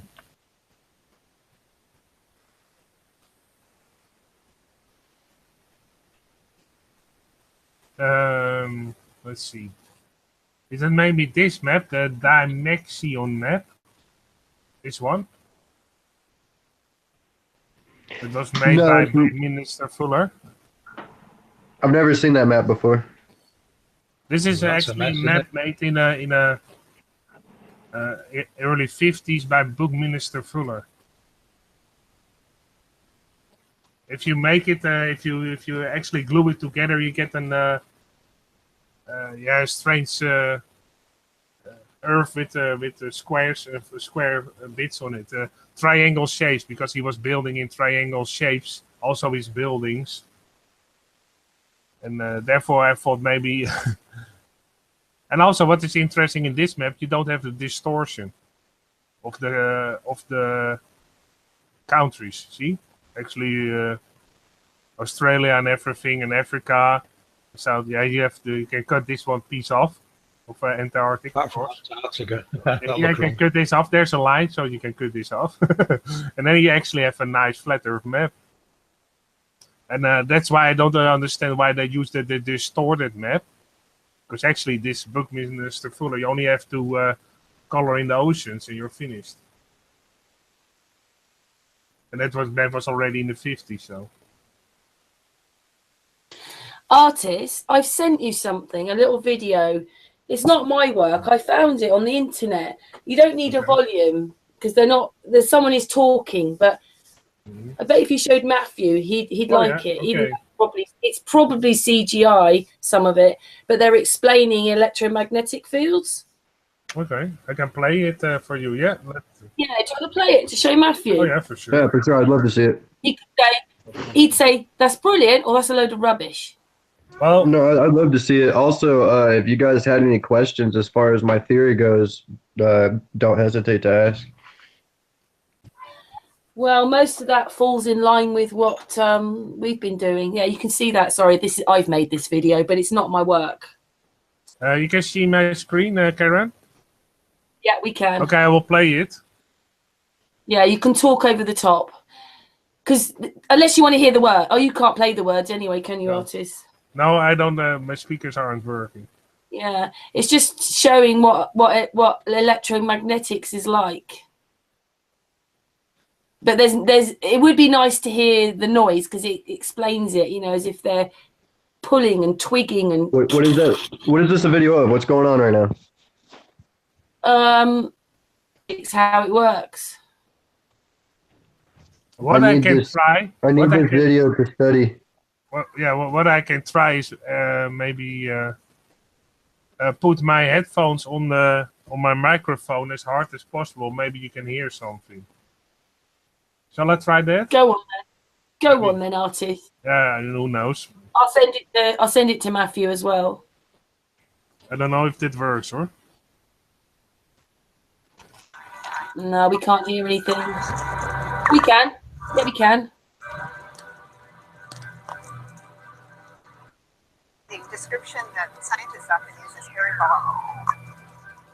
Some of the hair is ingrown, so that the loop is attached to the sun at both ends. But some of the hair goes waving out, and when stuff gets on that open field line, it can stream out and become a solar wind. How hairy it is depends on where we are in the solar cycle. As active regions begin to emerge from the photosphere, it gets very messy, so it gets hairier and hairier and messier as the solar cycle progresses.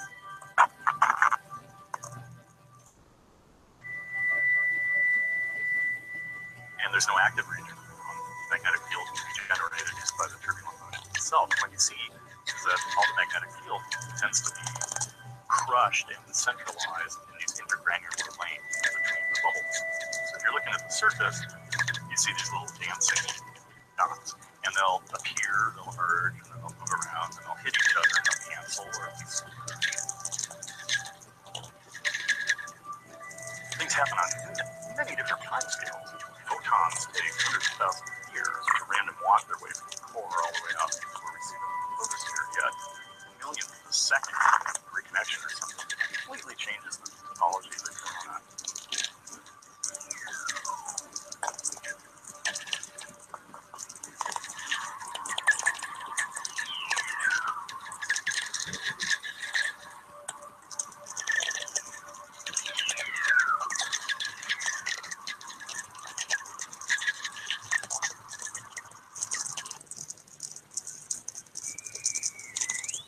Any particle that is charged knows what the magnetic field around it is doing, and it has to move in a direction that's at least in part governed by the magnetic field. And if you have a closed loop of magnetic field, particles moving in that magnetic field will move in such a way that they will never leave. They orbit the magnetic field. This is slowly but surely helping my study, or helping like conclude my study as far as energy travel goes.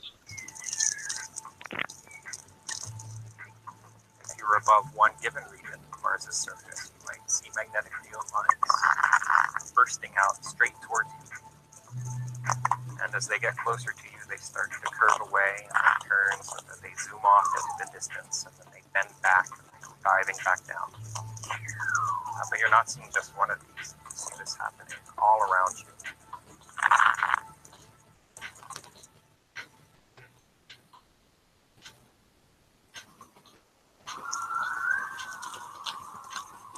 Essentially, yes, it's like a bar magnet. The magnetic field lines go from the positive pole to the negative pole, almost like circular. In the Arctic, where the magnetic field lines go a long, long way out, away from the Earth, if you go far enough away, they get so weak that the field that is being brought here by the solar wind from the sun actually interacts and almost neutralizes the Earth field. And therefore the particles which are attached to this field can come out and bombard the atmosphere, and that creates the auroral line.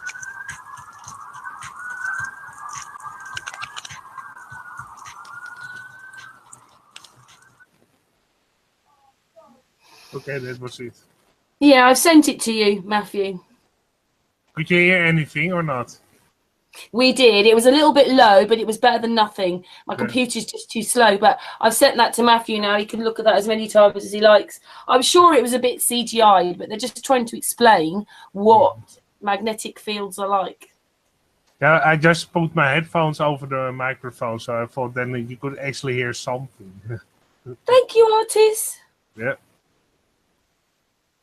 That's the best thing I can do because I don't have speakers. So we're walking in through those energies all day long. All day long, we're walking through these fields and electromagnetics everywhere.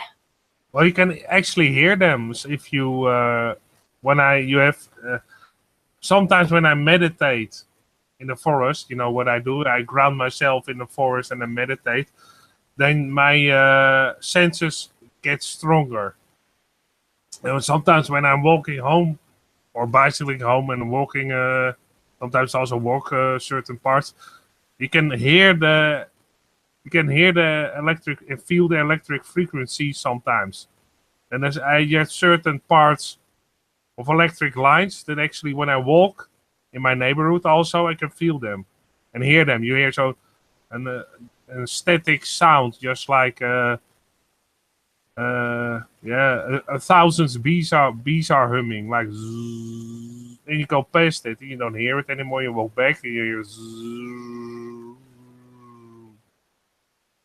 So actually, when I meditate, yeah. Did you like that, Matthew? I actually did thoroughly. It was I was looking over my notes as far as energy movement and energy flow. and how it looked like it pretty much matched what my drawings were and what my study was going into. Even though I know it was CGI, but it seemed like a pretty good visual representation of what was actually going on, because you were able to see like the water boiling, you saw the water, but then you were able to see the particulates, give a visual of the particulates bouncing off of it and see how that actually works. It got my mind thinking about a couple of different things actually. Mm. Especially as far as the flow goes, because now I can see that there's the electric flow, there's the magnetic lure, and then there's the electromagnetic flow, which is basically when energy enters the point of inertia, when it it enters, and then when it exits the point of inertia, that's so it enters as electricity with or it enters as energy with just energy current, dielectric energy, and then it exits as electromagnetic energy. And when electromagnetic current passes through matter, it turns into, whenever it passes through matter and exit, it turns into an electric current. So it made me think about that, because it seemed like one of the forces, which to me would be the electromagnetic force, would be the one to seem like it was repelling away from everything. The blue lines where it seemed like it would go towards something and then it would repel away, but then the red lines seemed like they would, do you know why navigate towards you? Why I videoed, or I took that bit of video, was that in the work we were following, the person had found the 4 pillars, and then something would have to go over us like that, this magnetic shield thing, whatever it is, firmament, whatever. And I thought maybe, even though that's electromagnetics, it was like that a bit between the poles. That's originally why I did that. Because it was fitting in with this bit of work. But as far as the poles go, every day. As far as the poles go, the poles are created because of a single or a double torus. So like a single torus flow will create a north and a south pole. It's just got the single 2 with a low output of energy, a negative, and a high put out of energy, a positive. And then when you take those and you put them together, and now you've got an equal flow of energy between the two due to the fact of the equal inflow. Actually, here I'll bring that up to help explain that a little bit better for you guys, so you can see what I'm talking about. Can you see the drawings and stuff? Yeah, we can. Well, I'll just put it on you. Hang on. Yeah, passed it up. Okay, right here. So this right here, the energy. A little bit further from the camera. Matthew, a little bit further, yeah. That's it. Okay, so the top of it right here, the energy flow comes in through the force of the point of inertia, and then this is like a regular magnet, a regular solenoid of a magnet. The point of inertia isn't in the middle; it's right here, because as it exits out the center middle, right? So it exits out the center middle, and same thing this way. If you turn it around, it goes in from the outer point and then exits in the center middle. Now, if you put them together, you're going to have an equal same. It comes in from the outer, There's the plane of inertia now, and then it exits the outer, A little bit higher you're drawing now, just a tad, yeah.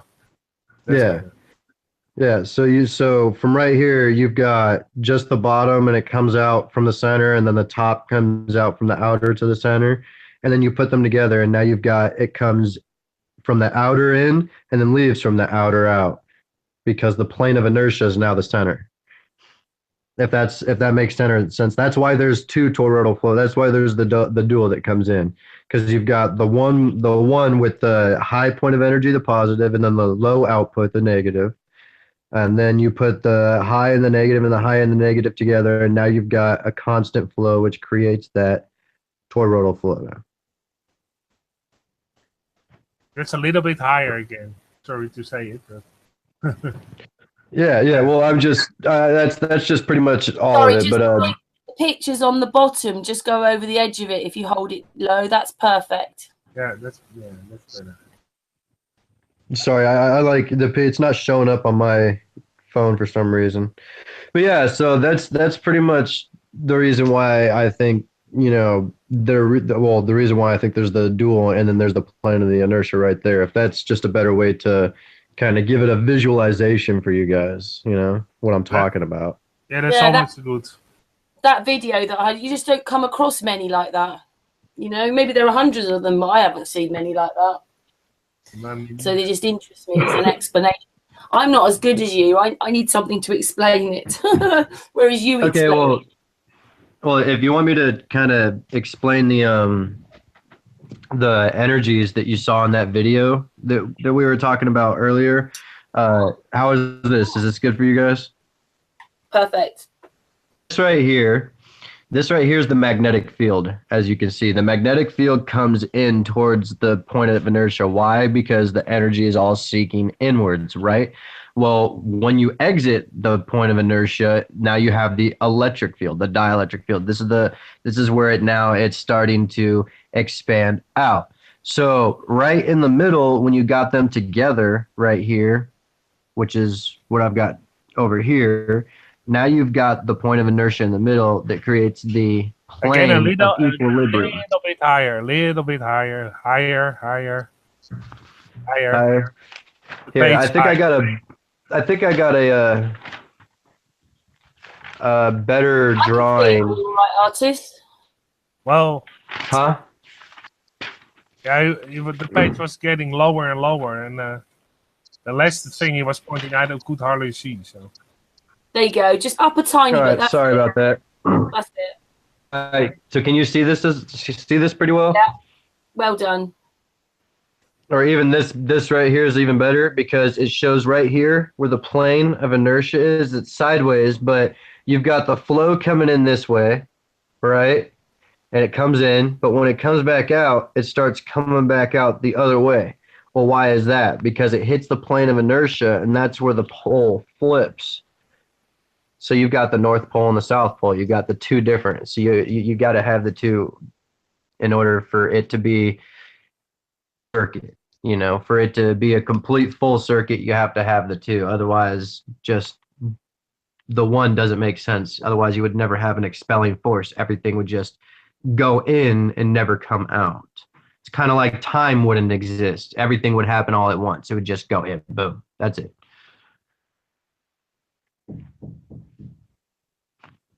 So how come there's peace down here now? How come there's not sort of some whirlwind going on all the time then? Because we know gravity doesn't exist. Well, yeah, no, gravity. I mean, I could explain gravity just because, you know, you've got the plane of equilibrium being what we're on is the largest bit of. So when they say gravity is an effect of mass, in a sense, truth. It's just not the whole truth because that only factors in the amount of force. You know, the larger the mass, everything's gonna attract towards it. Why? Because it has a larger plane of equilibrium. So naturally, all smaller forms of energy would get caught up in that larger form of plane of equilibrium. But the fact that we are on a plane of equilibrium is what proves the flat part to me. Because if it was a ball, this right here could explain gravity too, you know, but it's not because we're on a plane of equilibrium where a ball isn't actually possible. But then you've got other things to back that up, like water and stuff like that. People use other things as proofs for it, kind of like the movement of the stars, stuff like that. But that's more proof as like a stationary planet rather than a flat one, you know. But I like the idea that it's flat. And it's not that I just like it, but it resonates more with me that it's flat because of this science right here. Everything at a microscopic level boils down to this energy flow and pattern. and then you got the point of inertia, magnetism. If everything boils down to that, from the micro to the macro, then why is it any different on Earth? How is Earth all of a sudden this anomaly ball in the middle of a plane of, a plane of equilibrium? How did a spherical ball come to be within the center of this plane when there's only a plane possible? Because it doesn't create a circle. It's not like energy is coming in from every single direction here and there and everywhere and creating a vortex at every point 360 all around at once and then expelling it all around. It actually creates a pattern. You've got your field, your ether field, you got your X, your Y axis, and that's pretty much reality. I mean, there's no way around it.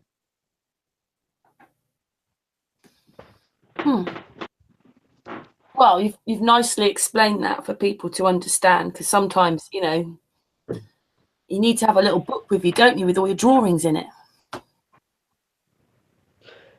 Yeah. Well, that's just all my random research and stuff that I've tried putting together. It makes sense to me, but if somebody else were to open it up and look at it, they wouldn't understand it, because I obviously didn't write down every single thing that I read from the countless amount of material that I have researched.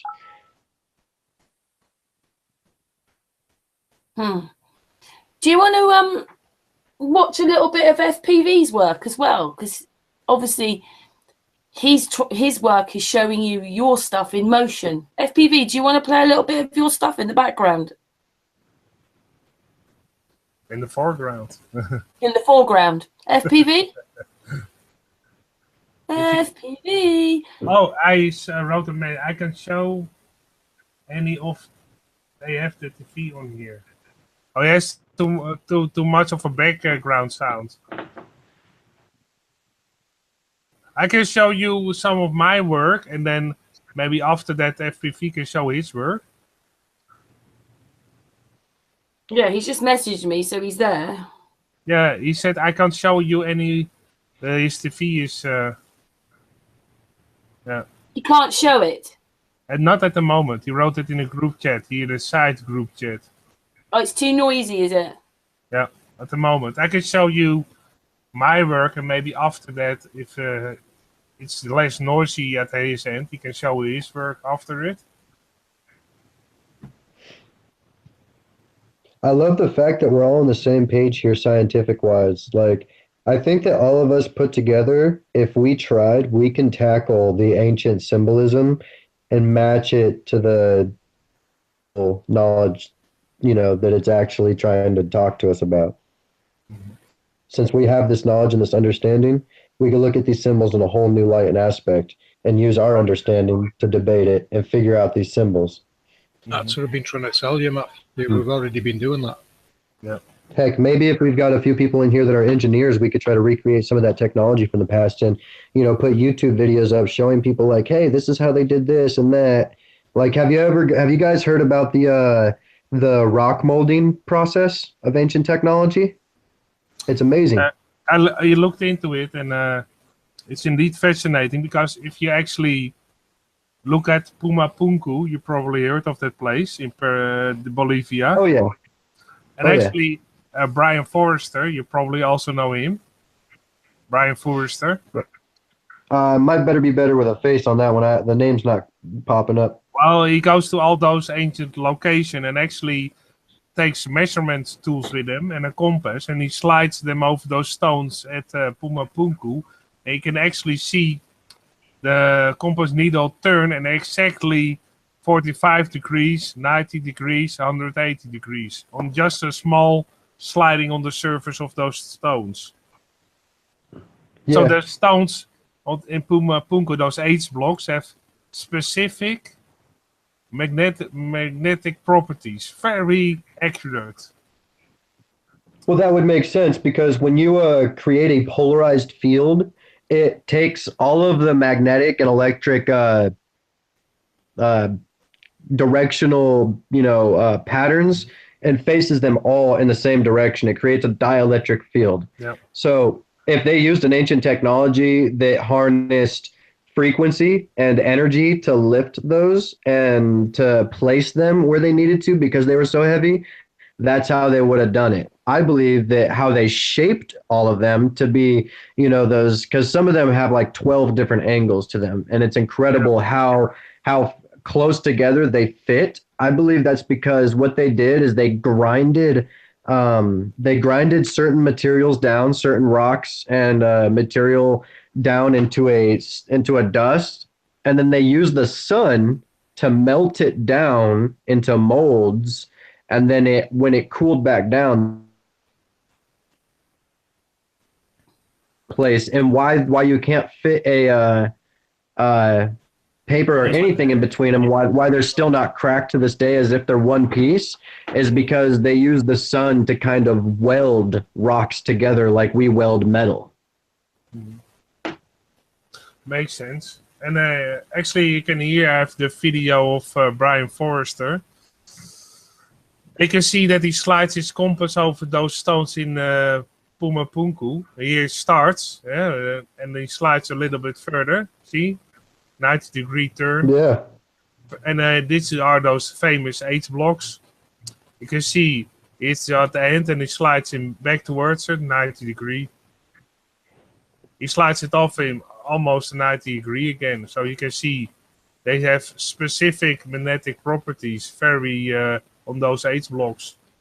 So they're made. It looked like it had an inertial field and everything right there. It had a in and out, and then it had a plane of equilibrium where it may have right there in that video right there. In the center would be the plane. That's the in and the out right there in the center. So maybe in the center is where an object or where they focused the energy into that rock in order to move it. Yeah, that makes sense. Yeah, and it created a permanent dielectric field. So now the dielectric field within that rock is permanently pointed in those directions. Yeah. But it was a great engineering skill to actually get those specific things into that rock. Or it was poured probably, because otherwise you couldn't get those specific magnetic properties. It would be almost an impossible task. So I think those H blocks are also poured. It makes sense because they have such a specific magnetic properties. What I also want to show you is this. This is basically, you probably know this is Machu Picchu. And you look at the stones, basically this is the oldest stone in the middle. And they surround it later by something else. If you look at here, this is at Ollantaytambo. These are the older stones. So these are predating the Inca civilization. The Incas built with these rocks around it. And that's every time the case. Here you can see those big blocks. You can't fit a human hair indeed between them. And if you look on top, the Inca civilization repaired this site. They found these monolithic structures and tried to repair them because most of them were partly demolished. And even in Turkey, you have those big blocks fitting on top of each other. You can see also here they try to build something later on. And you can see also these holes in a row. You have often in these monolithic structures these holes in a row. These are just like these seats you also have in Peru that predate the Inca civilization. Here you have against those holes. This is in Baalbek in Lebanon. You see those holes in this huge block that weighs probably over 500 tons. Yeah. And here you can see also bigger blocks with those holes in them, and they built on an older foundation that was already there. That's often the case. This is in Iran. Again, those holes and the strange cut out of the rock. Like so you could click something on there or whatever.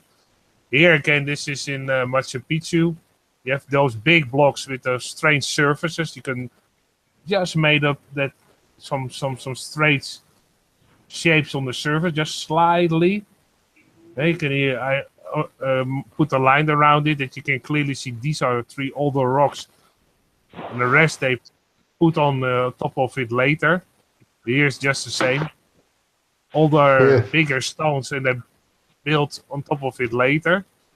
And this is actually the Osiris temple. You can see that's built in the same kind of fashion, because on this wall, those stones also have those same knobs. And they fit also together just very tightly, just in Peru and Bolivia. You can see also there's some strange angling on there. If you zoom in, look, it's not straight. You have some straight corners. And it goes around the corner over here. This is just one block. So that doesn't end. No, to make the structure more strong. They built around the corner. And they do that, this is another temple. This is the Valley Temple of Khafre, also called the Temple of the Sphinx. You can see those big stones. They all almost 100% level. And again, in that structure, you have those corners that are bent around the corner. Here again, you have stones going around the corner. So this is some great engineering skill to make stones like that. And if you go to if you go to Sacsayhuaman in Peru, you have the same type of building. Yeah, they're built in the same type of fashion with stones around the corner, big stones. Just like in here, you can see it almost looks like the same building. Only one is in Egypt and one is in Peru. And you can see those big doorways. Most of the time they're big enough to fit almost a 7-foot person. And again, those knobs on the stones. Yeah, and then you go, if you also look over here, blow it up a little bit, you have those stones that have a strange shape, like this here. See that this corner is strange, yeah? This goes on a corner, to 1, 2, 3 corners. And if you look here at this wall this is in Greece, you have also this cornering in this stone. If you look here, the same strange corners. This is in Greece, so the same type of building skill. That's what I want to point out, that here you can see they built later on with smaller stones, but the biggest stones are the oldest.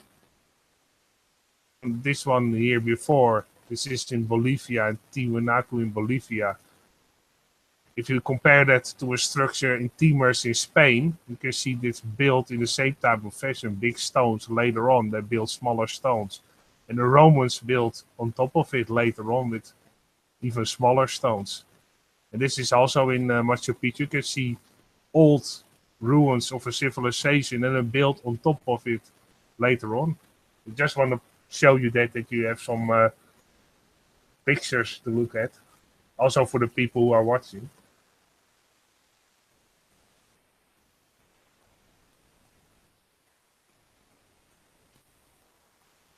This has got me even more curious than I was before about these stones and stuff. Because it can't just be by molding. I mean, there's obvious, like, shaping tools and stuff. I've always had an idea that they use some kind of a metal cable or metal, string of some kind and sound, vibration, use the vibration within the cable to create perfect line cuts. But I don't know about some of this stuff. It's insane. Also here in you have on the left, you have the Sayhut site in Peru. And it's cracked in the middle. And it's almost the same stone you can find in the Altar de Sacrificio in Spain. Basically the altar of sacrifice, translated. You can see the similarity. You have here a bigger stair, a smaller stair on the left. Here you have a bigger stair, a smaller stair on the left. And the sizes are roughly the same. This is basically the same size in this picture. You can here point out the similarity. And if you go even further, this is in one on the left is on the Sphinx in Athens.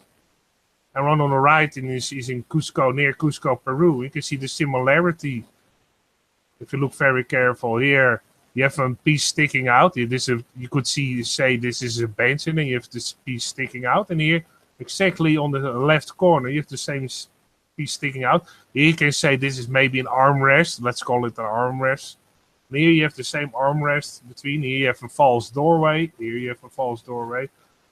And one is in Athens in Greece, and one is in Peru in South America. So a very large distance, and it's built in the same fashion. So that's always very surprising to see.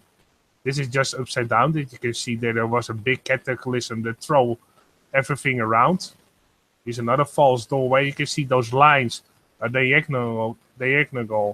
So the structure was probably, once you can see these blocks in, it was put on an angle. You can also see it was pushed aside. If you look here, those mountains are flattened, like something went through that area and pushed all the mountains and squashed them flat. Here you can see that here in this picture very clear. This is a strange mountain range. I've never seen that in my life. So you get these near those strike zones. You get these type of mountains often. But this is not an example of a strike zone. This is in the middle of the strike zone. Where is that? This is actually on the border from Peru to Bolivia. And you have the Lake Titicaca. And if you have Lake Titicaca, it's just on the southwest. That looks like a staircase right there, but it's overrun by foliage, but a giant staircase. If you have a second, I can show you the area actually on the Google Earth, maps. Just a second. Peru. I'm going to show you where that strike zone actually is in that location. Just a second.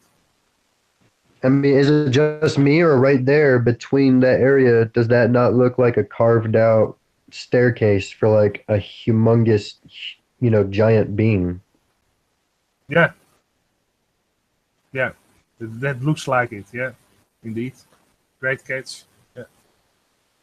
And also on the other side of this over here, if you would walk to the left and then walk upwards, then you have that false doorway, this one.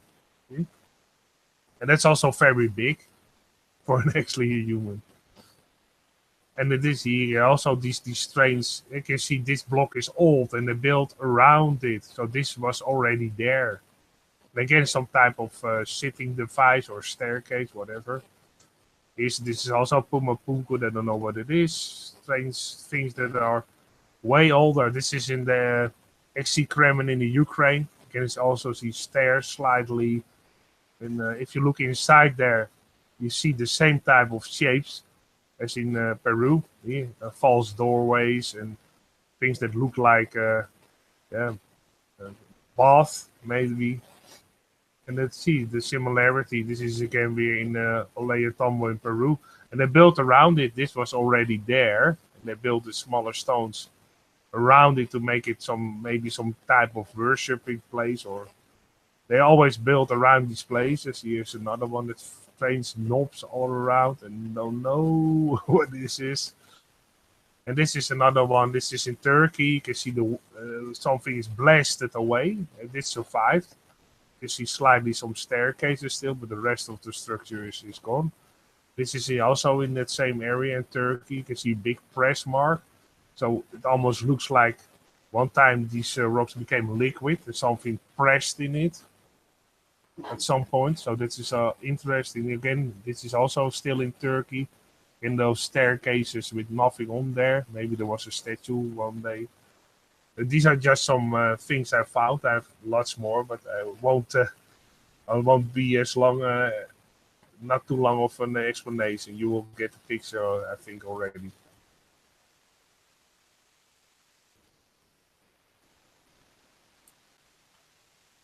Thanks for that, Artis. You like the giant side, don't you, Matthew? Oh yeah, I absolutely believe in the antediluvian society.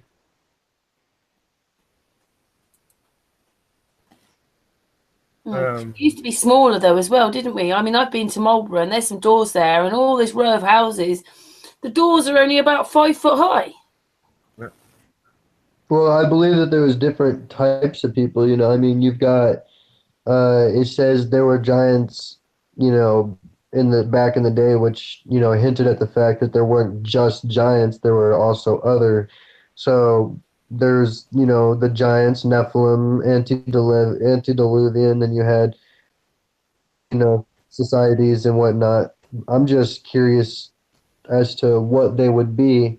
Now that I'm looking into this more, now I'm looking back and I'm starting to think, I'm like, well, you've got humans, you got, the human people, then you got the, angelic, the fallen, and then the Nephilim.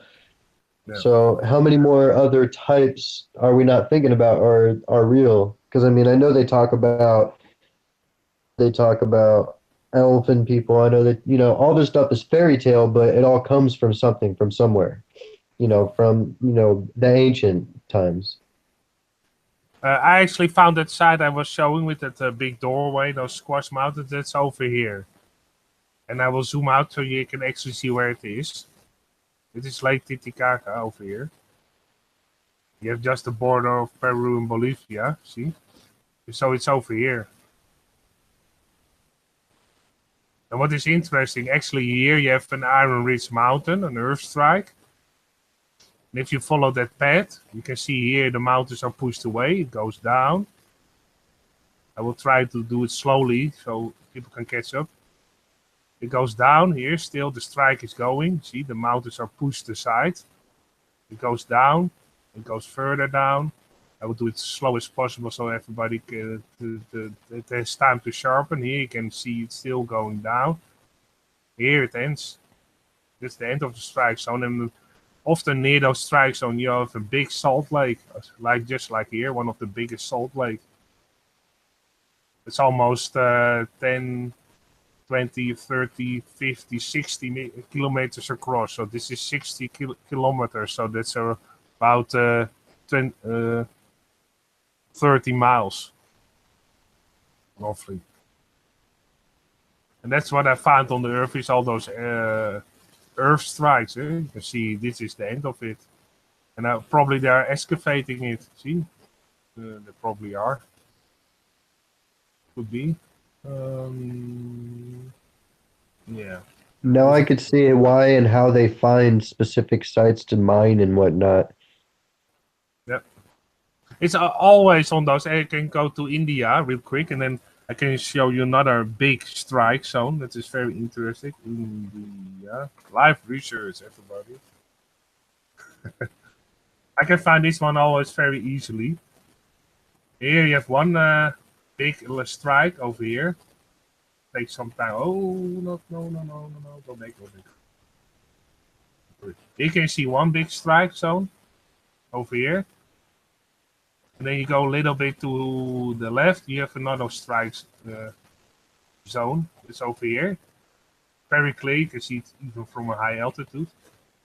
See, this is a very big strike zone. But this is 2 kilometers, 4, 6, 8, 10, 12, 15, 16. And let's say about 10, 15 miles across from this point to the end. So that's very far. And if you actually zoom in on this place, you can see that they are mining it. It is very clear that they are mining it. It even says mine 28. So often those strike zones contain metals or they contain minerals. So this proves it. And then what is interesting surrounding this area, you have a lot of ancient sites. Yeah, a lot of ancient sites all over the place.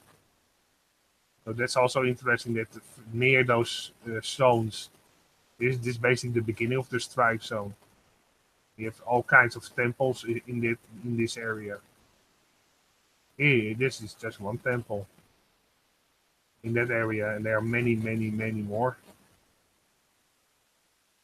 Here another temple, here another temple. So the buildings knew exactly what they were doing in those times. They were really close near those electrical discharge areas because they were magnetic.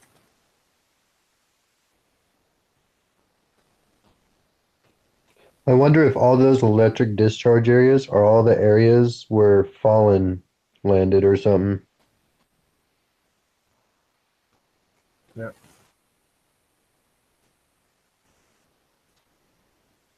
Yeah, I base everything that I do immediately right off of like, biblical and flat Earth.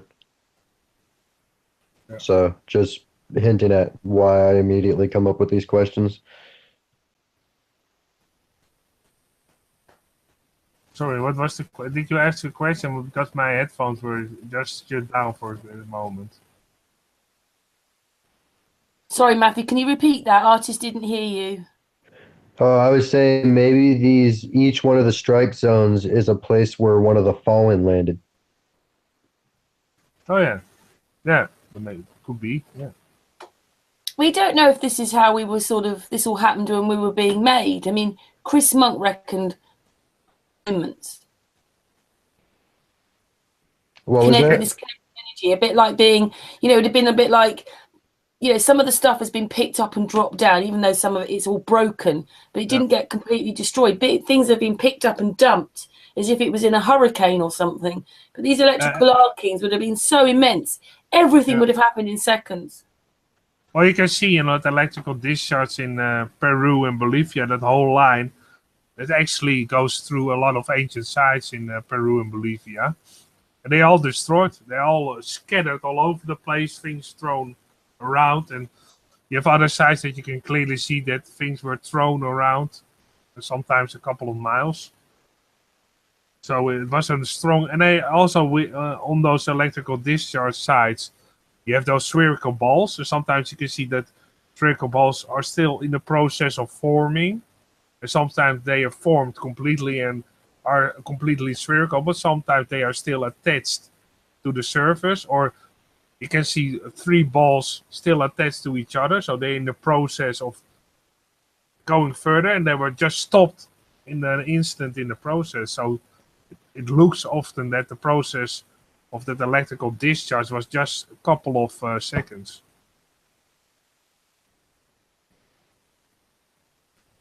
Yeah. So mountain ranges and everything was shoved up really quickly. Yeah, in a couple of seconds. It's hard for us to That makes sense. That would explain why we've got like random, massively huge boulders and rocks and formations all over the place that make no sense on how or why they got there. I mean, if these lands and these grounds were pushed up like that because this electrical surge hits the ground, causing a pressure within it to build, blowing it up, creating these mountains immediately within that much force and time, throwing these massive rocks up into the air and out into directions and into random places that would make no sense to us now, but with knowledge like that makes sense. Yeah.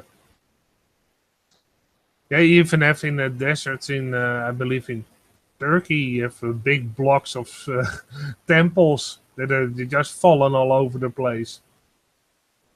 Scattered around. Yeah.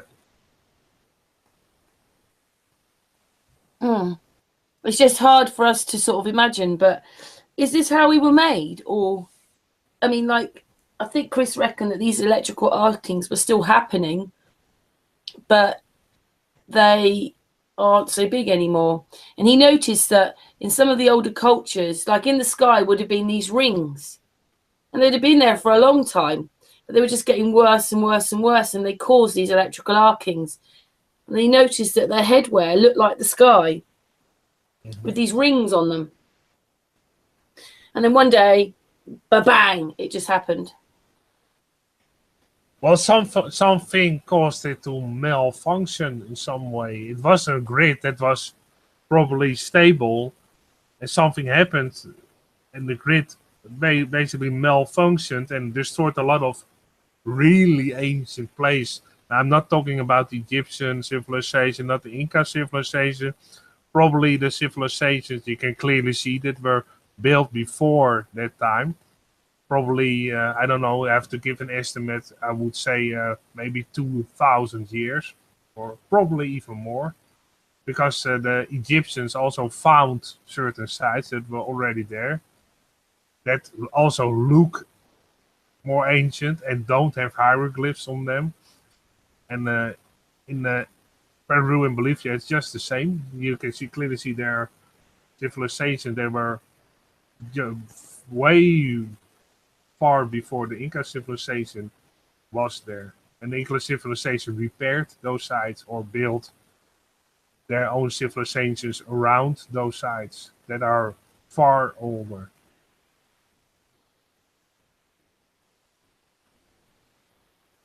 Yeah, but we don't know how old they are. That's the thing, isn't it? And we've been like, it looks like we've been reset a few times. It's just hard to know if this is thousands of years or hundreds of years.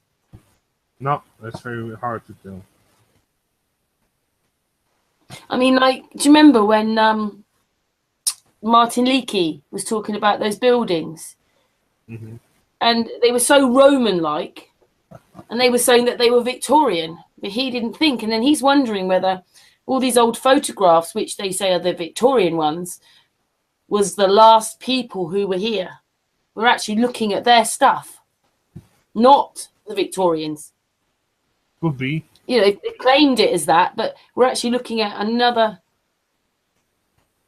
civilization, another set of us. It's just his idea. Yeah, look at a lot of churches on the earth. Often the foundations of the earth are from an older ancient temple or an ancient structure. I have a lot of pictures of churches being built on ancient sites in all over the place. So the church, people of the church already knew that was some type of interesting site that they could build on, because it had certain specific magnetic things in them, or even other things in there that they clearly could feel, and therefore they built a church on that same site, from on top of an ancient structure. Yeah, we've noticed that it seemed that there was many more pyramids, and then they've destroyed them, but they kept the bases, and they built on the bases. Mm-hmm. And then, or they built churches on them. Oh, they built a lot of churches on those sites. A lot of them. Yeah, very. So it's a bit of a shame, really. It's a shame. Yeah, sometimes they destroyed it so much that you can hardly see the ruins anymore, because they basically scraped everything off it, and only the foundations they left there, and they built on top of the foundations. And I just thought of something. You know these great big electrical arkings you found? Well, we're talking about it going across the land and atomizing anything in its way. What about all the water? What about things like when it's happening in the oceans? What happens to the water? Is this where we had the flood? Yeah, probably. Because some guy did the research in that guy I will talk about before, Brian Forrester. He did some research, and also old tellings from the local people over there, their real history that they tell to each other, just like a Native American have also very old stories. They also have the original people in Peru that have the old stories. And they tell that there was once a big mudslide. At first it was overflowed by water. So big water. Everything was almost destroyed. First by a strike. Some energy struck the place. Then there was a lot of water. And with the water became a common big mudslide. And it makes sense, because most of the things in Peru and Bolivia are under a thick layer of mud. So it makes sense.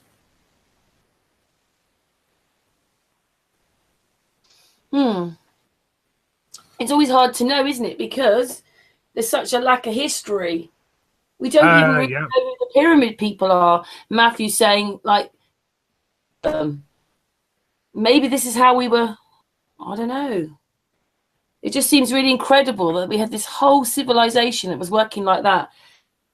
And then we had like the Dark Ages and the Middle Ages and all this, and then we've basically had wheels and fires.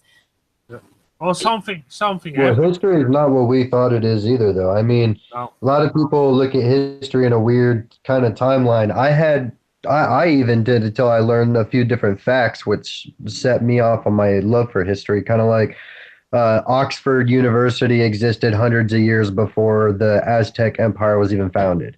That blew my mind. I'm like, you mean Oxford University, a college that was doing science and math and you know, all stuff like that existed hundreds of years before people in America were, you know, chucking spears.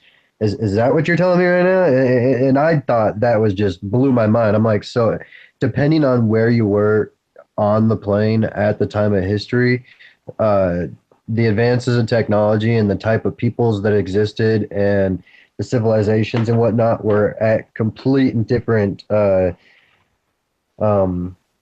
areas, but at the same time, they had a very specific knowledge that we can't grasp today.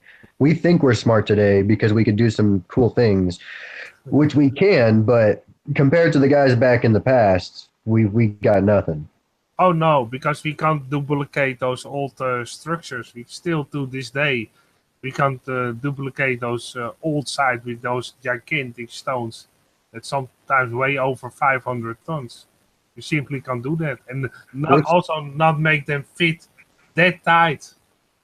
And also the engineering. If you actually, I saw a video that actually the foundations of the pyramid, I think, was only 0.01 off from actually being 100% level, and that is a great engineering task to make it that level and it's such a big surface. It's almost impossible to do.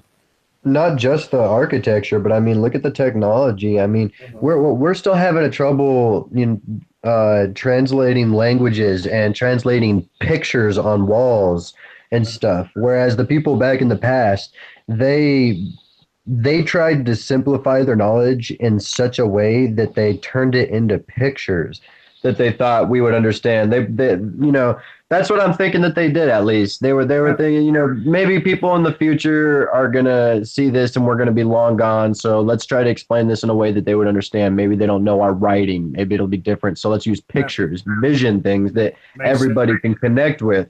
And we're using it in such a literal way. Like we see a picture of a snake. So we're like, this means serpent. Well, no, it doesn't. That's an electrical current. You see, an electrical current creates a sine wave, and the snake's body, when it moves, creates that kind of pattern. You got to look at the pattern, the shape, the geometric behind the symbols and whatnot. And you see the truth.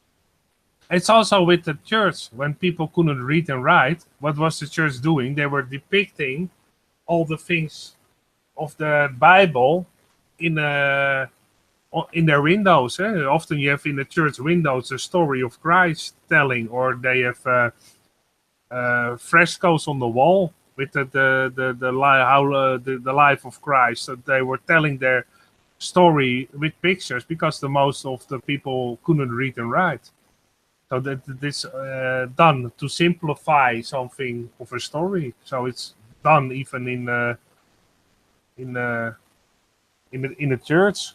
They even did it. But it makes sense. Yeah, it does actually. It does. What do you think about this, everybody else? Everybody seems so very quiet. I like to say something. So I'm here, I was just muted. Go ahead, Judith. Yeah, it's interesting to listen to this conversation, Matthew. It's, I agree with you about the photo they leave for us.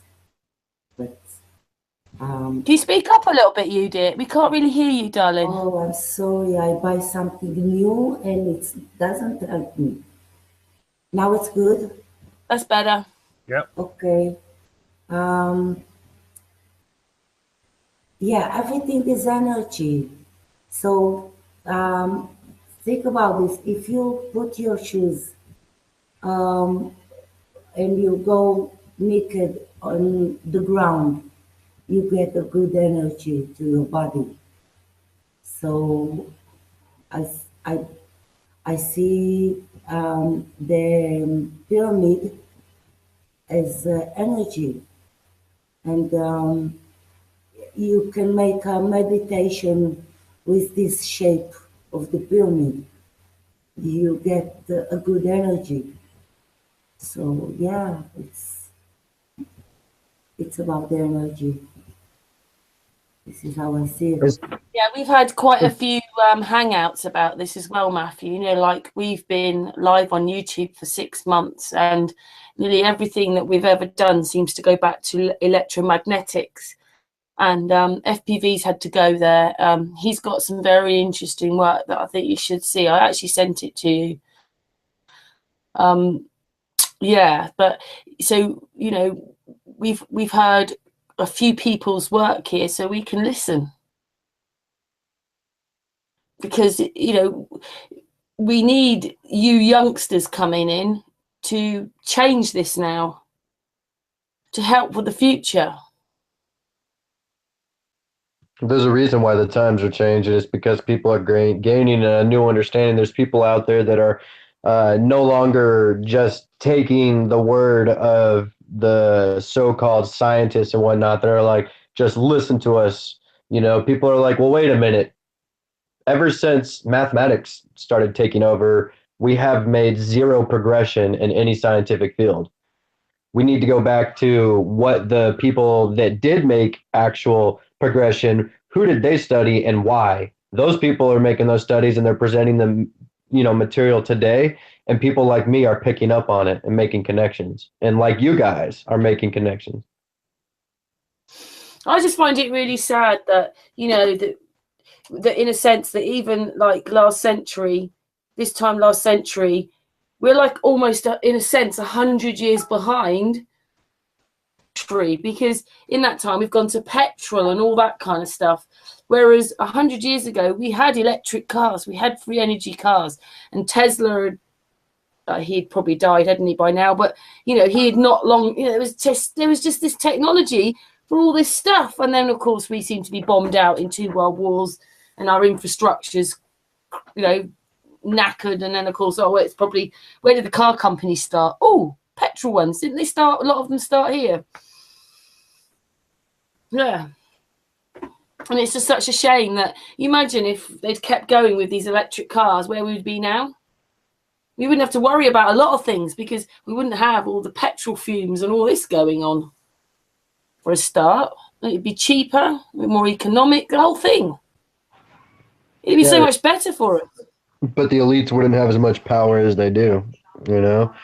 The reason why they're doing this and the reason why they're containing so much of this knowledge is because if the people had this power of their own, then the elites wouldn't be running countries. They wouldn't be, you know, there wouldn't be mayors. There wouldn't be a political system. It would be, every person would own themselves. They would own their own land. They would create their own societies, their own deal, you know, because the knowledge and the wisdom is so practical, and it would be so free and available that anybody would be able to utilize it. So if anybody could utilize the wisdom of the ancients, I could walk outside right now, go find myself a big enough boulder, use the right geometrics and the right frequencies and sound, you know, vibrations and tools and stuff, and I can go out and create myself a little temple, you know, that I can live in that looks just as beautiful as the most intricately carved ones today.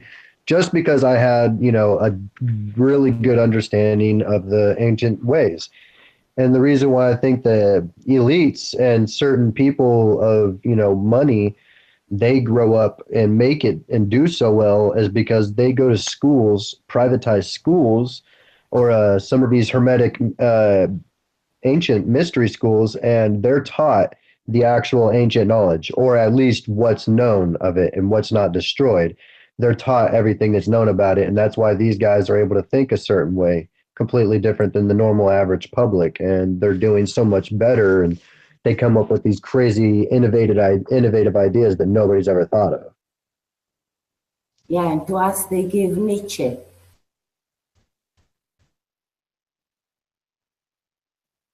Sorry, you did? I said to us, they give the knowledge, they give us. It's Nietzsche. It's a joke. Nietzsche. True. Right. Ah, sorry, I missed the joke then. Sorry, you did. I was just looking at the chat room. Yeah. It just seems we did get talking to someone else who something on one of the posts, and we're having a hangout with him tomorrow, and he just reckons that everything is built on fear, and they're marketing the fear, and that's what it's all about, and that's where they make the money, is with fear. Well, And so fear, they're not marketing and only making fear, us. but they also utilize materialism. You know, human beings, were in our corporeal state, we are very materialistic beings. We are based off of fear and necessity, basically. Just like our comfort is more important than anything else. You know, people would much rather be comfortable and happy than be, you know, knowledgeable and wismatic. You know, it's just the state that we're in right now. I don't know any other better way to explain it. They have done that, haven't they? Because if there's wars, that affects the petrol. That's fear. The wars create fear. HAARP creates fear. Terrorism creates fear. Bombs, killing people, all those things, all to do with fear. The news is fear. Everything is fear, fear, fear. Then you've got like the chat shows. We got Jeremy Kyle here who goes on about relationships breaking up, and it's not quite fear, but it is, because now everybody's relationship's got something wrong with them, so everybody's in fear. So, yeah, alcohol, not water. It's like fear will keep the people in line, and then the comfort and entertainment will keep people, wanting. Meaning, the people will never start questioning. They'll never want to step out of line as long as they're comfortable and as long as they're distracted. But the way to even have a line in the first place is with the fear. So that's the way I think that the elites are doing it. And then people like us that are seeing this knowledge and making these connections and putting it together, I think that we need to start focusing on, certain civilizations and, start really picking them apart and looking at the technology and everything that they've got, and doing, small sessions on those, so that way we could use our combined knowledge to hopefully get somewhere by researching these things and coming to one of these little, talks and sessions, and putting all our combined research together and seeing if we might be able to, unravel some of these ancient secrets that people are really, not picking up on, that have been lost. Because they just don't have that specific mindset of energy, frequency, vibration, and electromagnetism. Yeah. And everything is electromagnetic though, isn't it, as well? Electromagnetic, but that's due to energy, frequency, and vibration. Without those three things, there is no electromagnetism, and without electromagnetism, there is no electrical current. And if there's no electrical current, then we have no motion. There's no motion. There's no matter. There's no matter. There's no. It's all a huge pool, but it all stems from frequency. I mean, if you go as far back as you possibly can, not small, not whatever, but I'm talking about the beginning. Like, if there was a beginning, like, where was the beginning? Where did everything start? Well, it started with frequency. And frequency is thought. And the first thought was God, the intelligence. When he hovered over the waters, or whatever storyline you want to take. And when he first spoke, and all of a sudden creation happened, that, you have to have that thought when you speak. Like, I don't just talk, sound, like, vibrations don't just create in my vocal cords and get emitted. I create a thought that makes my vocal cords move, that emits the vibration, percussion in the air, rarefactions and compressions in the air that you collect in your eardrum and turn into data, which you call sound. You know, it takes that first thought. So as far back as you want to go, it's everything. It starts with that. So frequency, and all of a sudden that just immediately triggered energy and vibration, which immediately triggered time, because in order to go from thought to action or reaction, you need time, which is that moment of change. That way everything doesn't happen all at once. You know, you've got these multiple continuums that all happen because of frequency. First frequency, all of a sudden, boom. That's why science calls it the Big Bang, and God calls it just the creation. You know, he created.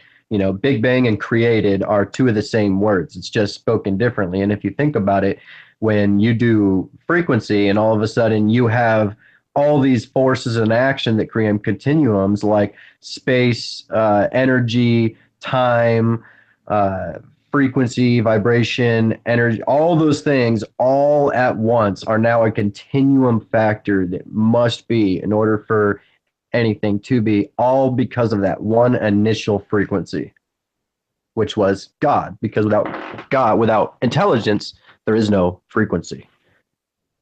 Yeah, I suppose a lot of people, I think a lot more flat earthers, I'm not saying that people who are not flat earthers don't know, but we've got these electrical pulse going on in our brain and in our heart. And like people, a lot of people don't know that. Well, did you guys know that the impulses from your brain through your nervous system works on the same frequency as the electromagnetic field pulses in the earth? Yeah, it's also connected with the same impulses that go through plants, the same frequency impulses that you can detect from the electro radiation frequencies of the stars. It's incredible what the human, you know, frequency electromagnetic field is actually connected to. It's insane. Probably connected to everything. That's for sure. Yep. It's pretty much like at your most fundamental, you're connected to the ether because the frequencies are one and the same. They came from the same primal energy. Yep. I've seen this couple of connections. I agree.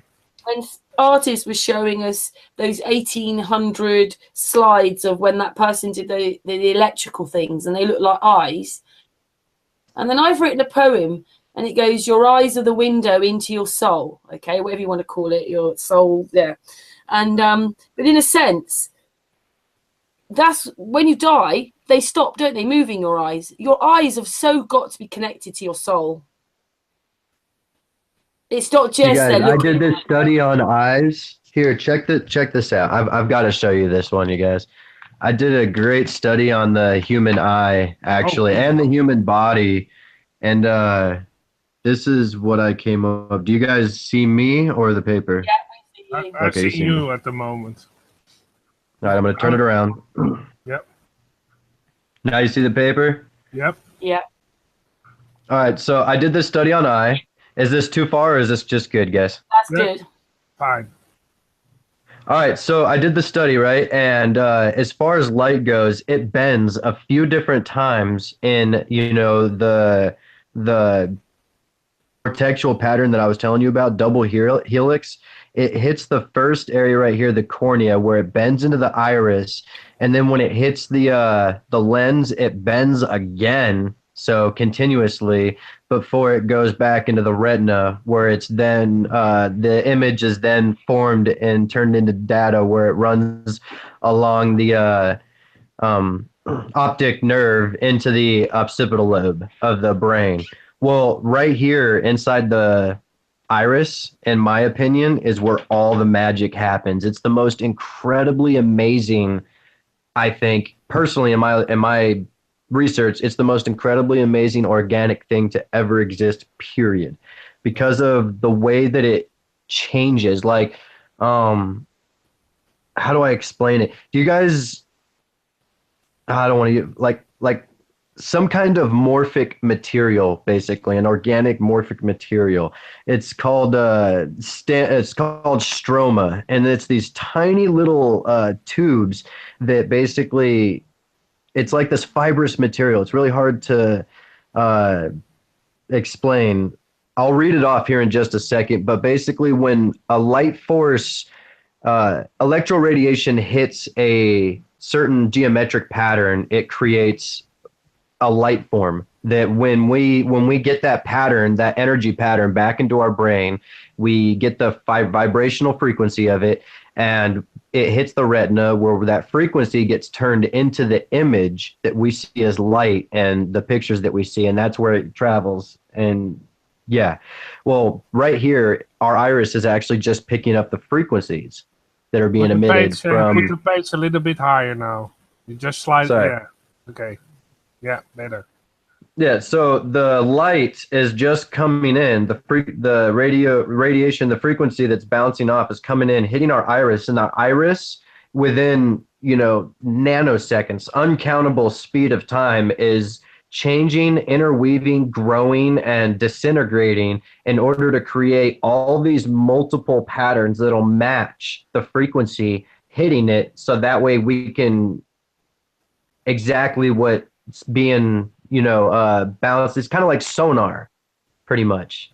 The radiation energy, it hits something like this paper, and then it picks up the multiple color frequencies created, the different patterns created. So the white is one pattern, then the blue stripes is another pattern, the red is a pattern, and then the pencil that I put on here with the different materials of the pencil, that's different patterns right there. So radiation from the light is now hitting this.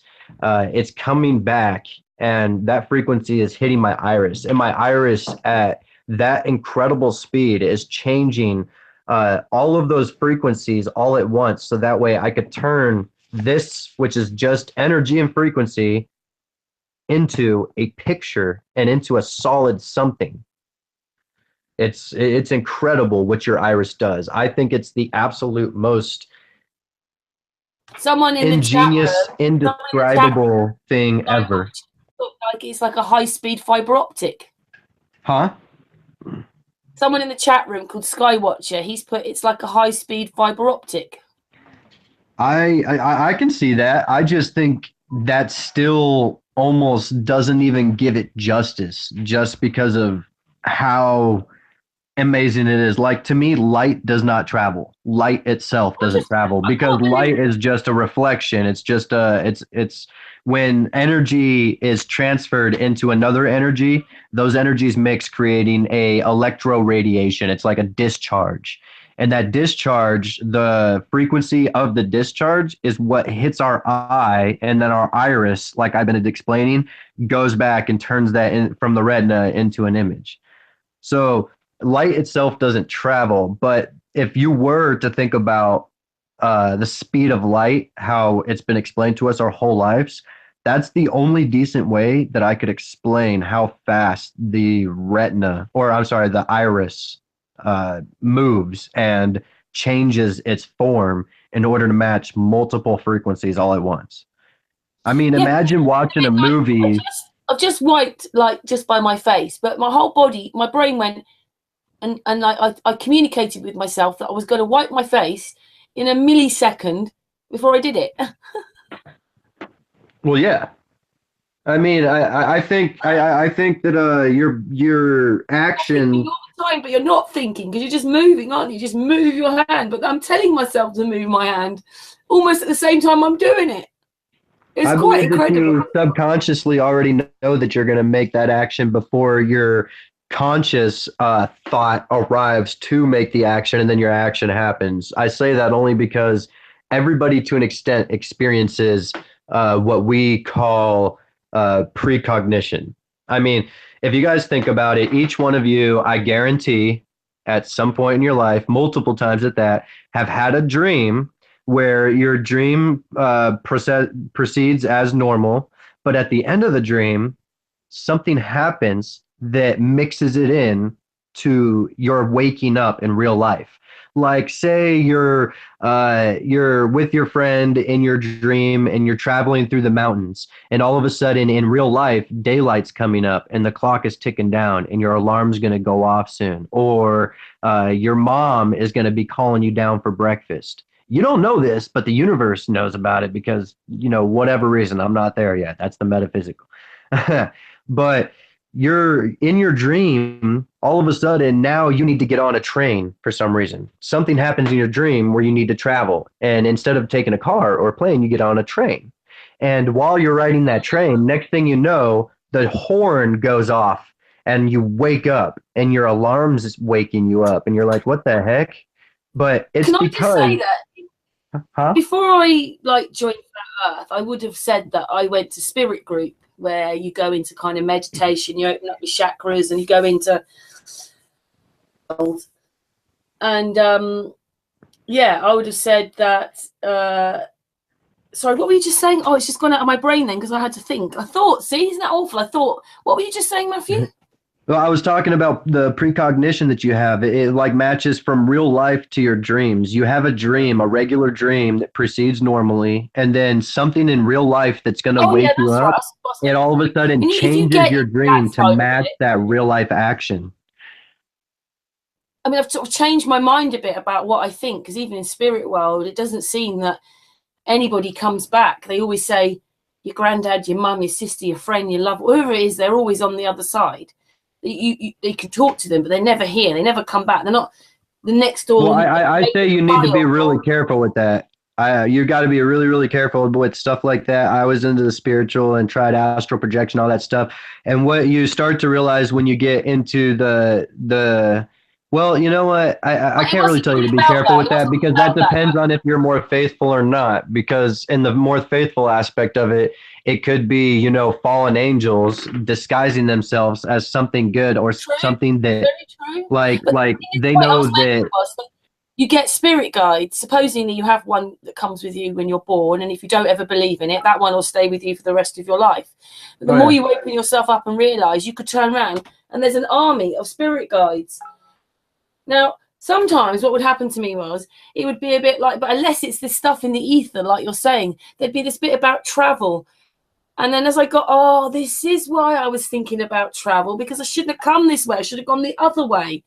So it's the same sort of thing you're talking about. You get a premonition, but sometimes you don't know why you've got it. But if you could see all these connections, because they're happening before they happen. If that makes sense. Yeah, everything's fully interconnected. It's absolutely insane. That's I mean, time is a real thing. As far as the future goes, it almost seems like that precognition is real. Like we actually can see into the future and know what's going to happen. But it's beyond our subconscious. It's something that's so deep that we can't explain yet. I can't even explain it that well. The only reason why is because I have this paradoxical kind of theory to that. Is in the future, there's an infinite number of possibilities to every action. And if that's true, then how can you see into the future and know that out of that infinite number, you're going to choose that one, and that one's going to be the actual one that happens if there's an infinite number of possibilities. So to me, the future is completely unknown because of the infinite number of possibilities, yet some people feel like they can pinpoint the one possibility that's gonna happen, not only can, but gonna happen out of the unlimited number of possibilities that are there. So I'm like, if that's possible, then actually future tellers and seeing into the future can't be real.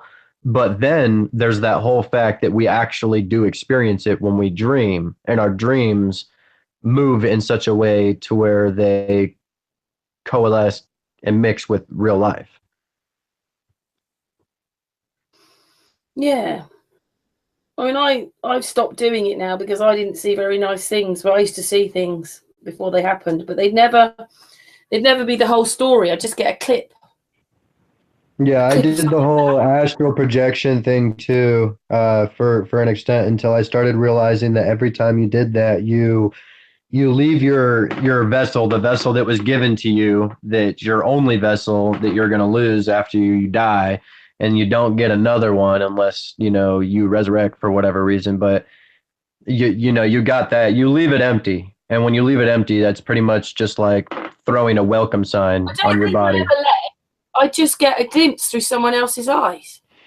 No, really? Yeah, not me. The astral projection that I would experience was more along the lines of like I would sit there and I would meditate for as long as possible in my bed with just a single sheet over my body. I wouldn't eat or drink anything. I would experience no TV, radio, phone, or nothing for at least the whole day before doing this the next day. And then my whole body would start, like when your leg falls asleep or your foot falls asleep? All of a sudden, my whole body starts feeling like that. And it's kind of uncomfortable. But if you can work through it and get past it and like try to just not focus on it, then all of a sudden you have this experience to where I know you felt this before, but like when you're going to sleep, you ever had this feeling to where all of a sudden you just like jerk yourself forward because you felt like you were falling, but you were just laying in your bed? Well, your consciousness is about to fall out. It's falling out of your body and you're about to project. You're about to have a subconscious astral projection. You're going to think it's a dream, but it's actually, you're having a projection. So that happens. So first I would get that like. I felt like it came to me. It came to me. But really? Again, I didn't see very nice things, so I stopped doing it. That sounds like DMT. No, it just would happen. Well, that's amazing. I don't know. I think that everything's interwoven, interconnected. I mean, there's people in the world that, swear that they remember their past lives, or they'll visit a different location in a different country and they'll immediately know all about it. They'll even know about like secret rooms and passages that aren't on the tour list, stuff like that, and they've never been there before. So I think in a way, absolutely everything is 100% interconnected, especially on an electromagnetic level. I'd love to see what was going on when two humans, like people came close to each other or other magnetic fields came close to each other. I'd love to see that if you could see it, but we can't see these things, can we? Like you can't see light, you can't see the electromagnetics. These things you can't see. No, you actually can. Like talking about halos, you can't see them either. Well, certain technology has come about that allow us to see these things. You can see the electromagnetic field through something called a ferrocell. It's a 2D representation of the electromagnetic field, but you can see it in live action. It's amazing. I want to try to build a 3D model of it, but it's going to take some time. It's going to take some time. It's going to utilize sound for levitation, so that way I can levitate a ball within a cylindrical glass sphere, and that ball is going to act like the center point, the catalyst that's going to expel the force, the magnetic field, the electromagnetic field, and the sphere is going to act as the field end, so that way we can see in a 3D live action kind of way, suspended in the air without any kind of interference in between the center and the outer wall or the inner wall, kind of like a string or a wire that's always got to be there to hold the center ball up. Well, if you use sound levitation to levitate it all, then there's going to be no interference. So you could actually see a perfect uninterfered representation of the live action field with doing this in a ferrocell sense. It's basically like a 1 micrometer thick of ferrofluid in between these glass, walls. So if I could build something like that and get it to actually work, it would be the first ever representation of a 3D view, of the electromagnetic field. It would be amazing to see the torus in live action. Are you under the notion like that we might live in a multi-dimensional world, a bit like our bodies are multi-dimensional? Like you say, you can think, breathe, talk, walk, eat, whatever, all at the same time. I'm personally not. Sort of explaining this last time, weren't you, that we've made with these 3D eyes, everything's 3D. So, we could be looking at the sun in 3D, but really it's in other dimensions. We just can't see it because we can only see in 3D. If that's what you mean, then yeah, I mean, I absolutely think in that aspect. I mean, even religiously, it speaks about the seen and the unseen. So, yeah, 100%. The We way I can't see sort of put it was that gamma rays, maybe but we there's know all that these they're other things. real. I thought maybe all these other things are there, but I just remember it's quite an old program. I bet you know which one it is, Matthew. This guy from the 60s or 70s, and it's called Flatard. He's using them as Flatland, and he's trying to explain what a 1D person or a 1D object would see. And then it's a bit like he can only go backwards and forwards. He can't see up and down. But then comes an apple, and apple's in 3D. But when the apple's next to him, the only thing that Flatland can recognize is the 4 points where the apple actually meets the ground. And it can sense something there, but it can't see it because the apple's in another dimension. So it doesn't see the apple. It just senses something's there. Do you see what I mean? And so this, I'll have to find it for you. It's quite old, but I just like the way that he explained it. It made me think that this is maybe why we think they've gone to the other side, the other people or the people that have left here, but they're just in a higher dimension. We just can't see. And that was my theory, really. Anyway, I don't know. If you could find that, I would love to see that. Actually, that's pretty fascinating. I'm curious if you could find that. Yeah, maybe we can see if artists can play just that bit, and he can do it through his my computer just goes slow. I can see if I could play it. Do you want me to find it? Yeah, go ahead. Okay, I'll find it, but you've got to talk for a minute. I'm going to mute myself, so you carry on talking. Okay, or we can play the mouth harp. Has anybody else here done any kind of study into the electromagnetic connection between Egyptian symbols and technology? Not at a great extent. Just you watch some videos about it. That's it. But I want to start expanding that into the other ancient civilizations too, not just ancient Egypt. Yeah, all those ancient civilizations have a lot of similarities on every aspect. I'm mostly curious about the pyramids that they found in Antarctica, supposedly, especially since I believe that Antarctica is the ice ring that's around our flat plane. True, then I'm really curious about that. That's got to be something beyond ancient or something. Maybe those are not actual pyramids like we think they are. Maybe those are foundations of the earth, and that's why pyramids were created in the first place, because before they were overcovered by so much ice. I don't know, I'm taking a shot in the dark here, but maybe it's the actual architectural part of the earth's foundation, and that's why pyramids were created, because they were mimicking that. Oh, that makes sense. That most of the time what they build, they are making something that already exists. That's the only thing that I could think of, honestly, since it's all the way out there in Antarctica and either covered by a mile of ice or it's on the border of the ice wall. It's within the ice wall, which is the border of the flat Earth, which means that foundation of the flat plane. Otherwise it's going to be a pyramid that's over a mile high. Yeah. Yeah, I saw some pictures of it. Yeah, it's very interesting that you have actually I can, if you have just a moment, I can show you the location. If it works. Oh yeah, I even saw a video one time. I don't know if it's real or not, honestly. I don't know either. It looks real, but it could have been a movie. But it's a picture of these guys in Antarctica, and they're all landing, parachuting into Antarctica. And they see this pyramid in the background, and there's a helicopter that's flying into the entrance of the pyramid. Like, that's how big this entrance is. But it was nuts. All the soldiers were marching into it. That was on Facebook yesterday, wasn't it? Or the day before, I saw that. Yeah, it's. I saw this a while ago. Yeah, I saw it almost a month ago. Let's see if I can actually show you the site.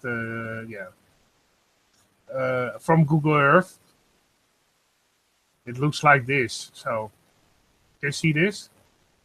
Probably you can. Yeah, that's exactly what I'm thinking of. I found the location here. You can see if you zoom in close. This is the closest, I think. Maybe, yeah. It looks So like this right is- off to the right there is another one. Here. Yeah. Another small pyramid right there. Yeah, too bad. The rest is just pixelated. This area is strange. See? Only this area. I wonder why. If you actually, you can see a line over here. See? But that's strange. It's actually, yeah, maybe there's something really interesting over here. Who knows? But I always try to find the location of actually a site they are mentioning, and took me a while, but I found it. You can see again. You can see it's a pyramidic shape, very clear. Yeah.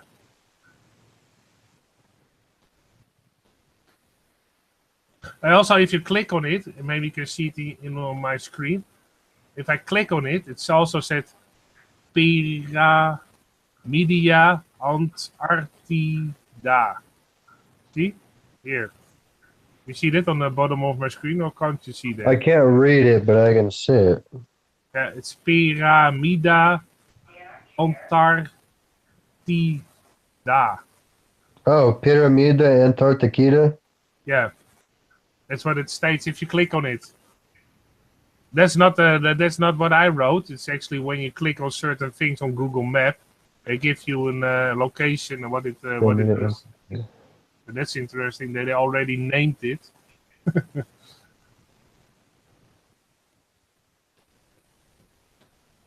Yeah. Pyramid Antarctica. That's weird. Yeah, it is weird. Pyramida Antarctica. I want to look that up. I can blow it up my screen so you can read it better. Can you see now better? Probably can. Over here. Then you have the actually the name. Pyramida Antarctica. Yeah. Wow. I just blow up my screen so you can read it better. Also, the location is now very visible over here. If people want to find this location, you can probably easily read it now.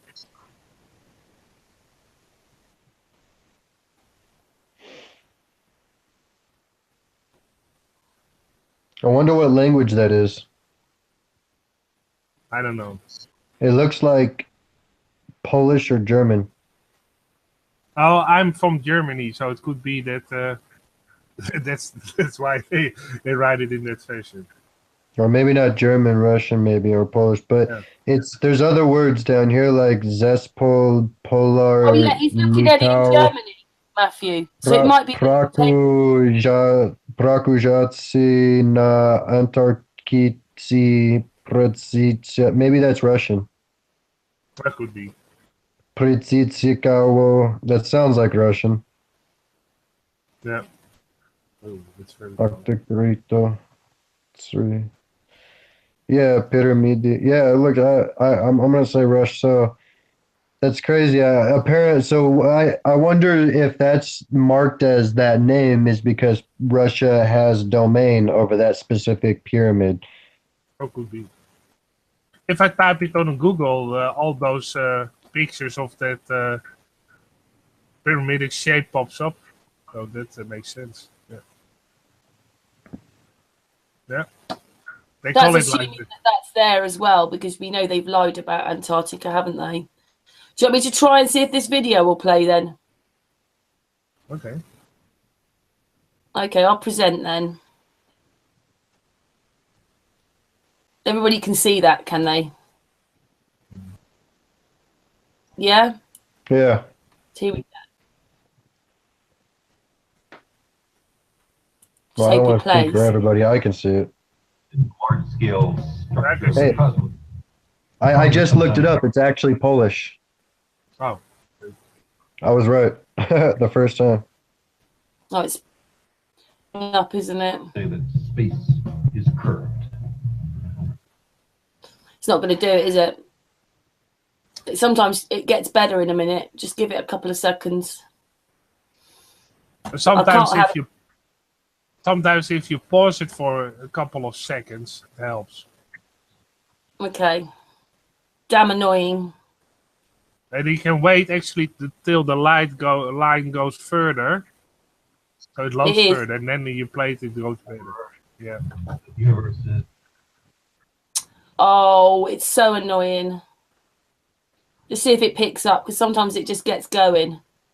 Maybe if I make it a bit small. Finite but unbounded.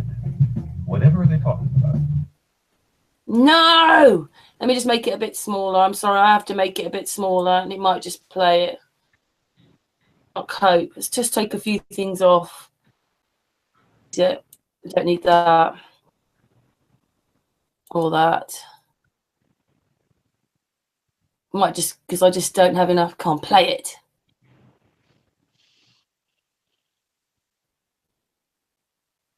Is there any way you can play it, Artist, and put like, oh, who else is going to do it? We are. No. Do you reckon you could play it, Artist? Well, I don't have speakers, so that's the problem. Yeah, but you had your headphones. It was fine. Yeah, okay, then I will try that. If you give me the link on Facebook, I will play it. Yeah. Okay, I will stop presenting and then we'll do it that way because it's so annoying. If I can play it when I'm not presenting, it won't. Right, 2 seconds. Let me just give the link. Because he speaks quite nicely, so we can hear what he says. Okay. Let me just give you the link. And then you go to about 20, just go to 20 minutes. Mm-hmm. Let me just pass you the link. Oh, it's so annoying when this happens. It's the same thing. I get the same problem with the bandwidth. I'm putting this in the chat that we're on now on the side here. Can you see that, Artist? Oh, the side did, yeah. I got it. And just go to 20 minutes. Okay. So it is.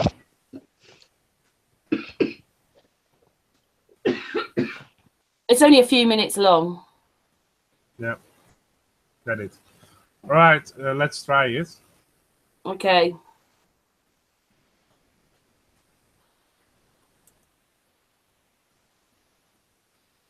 Just have to wait for it to come through. I will, yeah. Yeah, 20 minutes. Okay, I put it on 20 minutes. I think it shows now. Yeah, it does. Yeah. Okay. You need your headphones because he is speaking. Yeah, okay. Let's go. Let's hope it works again. Yeah. Here we go.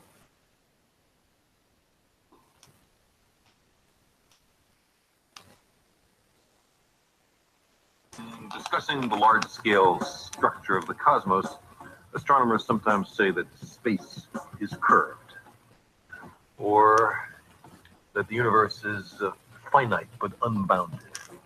Whatever are they talking about?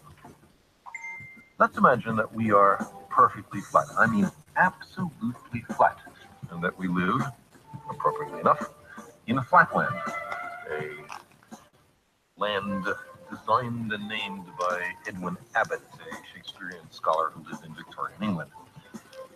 Everybody in flatland is, of course, exceptionally flat. We have squares, circles, triangles, and all scurry about, and we can go into our houses and do our flat business. Now, we have width and length, but no height at all. Now, these little cutouts have some little height, but let's ignore that. Let's imagine that these are absolutely flat. That being the case, we know, us flatlanders, about left-right, and we know about forward-back, but we have never heard of up-down. Let us imagine that into flatland, hovering above it, comes a strange three-dimensional creature which, oddly enough, looks like an apple.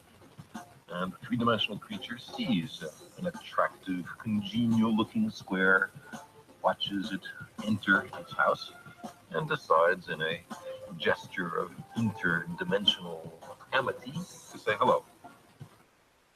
Hello, says the three-dimensional creature. How are you? I am a visitor from the third dimension. Well, the poor square looks around his closed house, sees no one there, and what's more, has witnessed a greeting coming from his insides, a voice from within.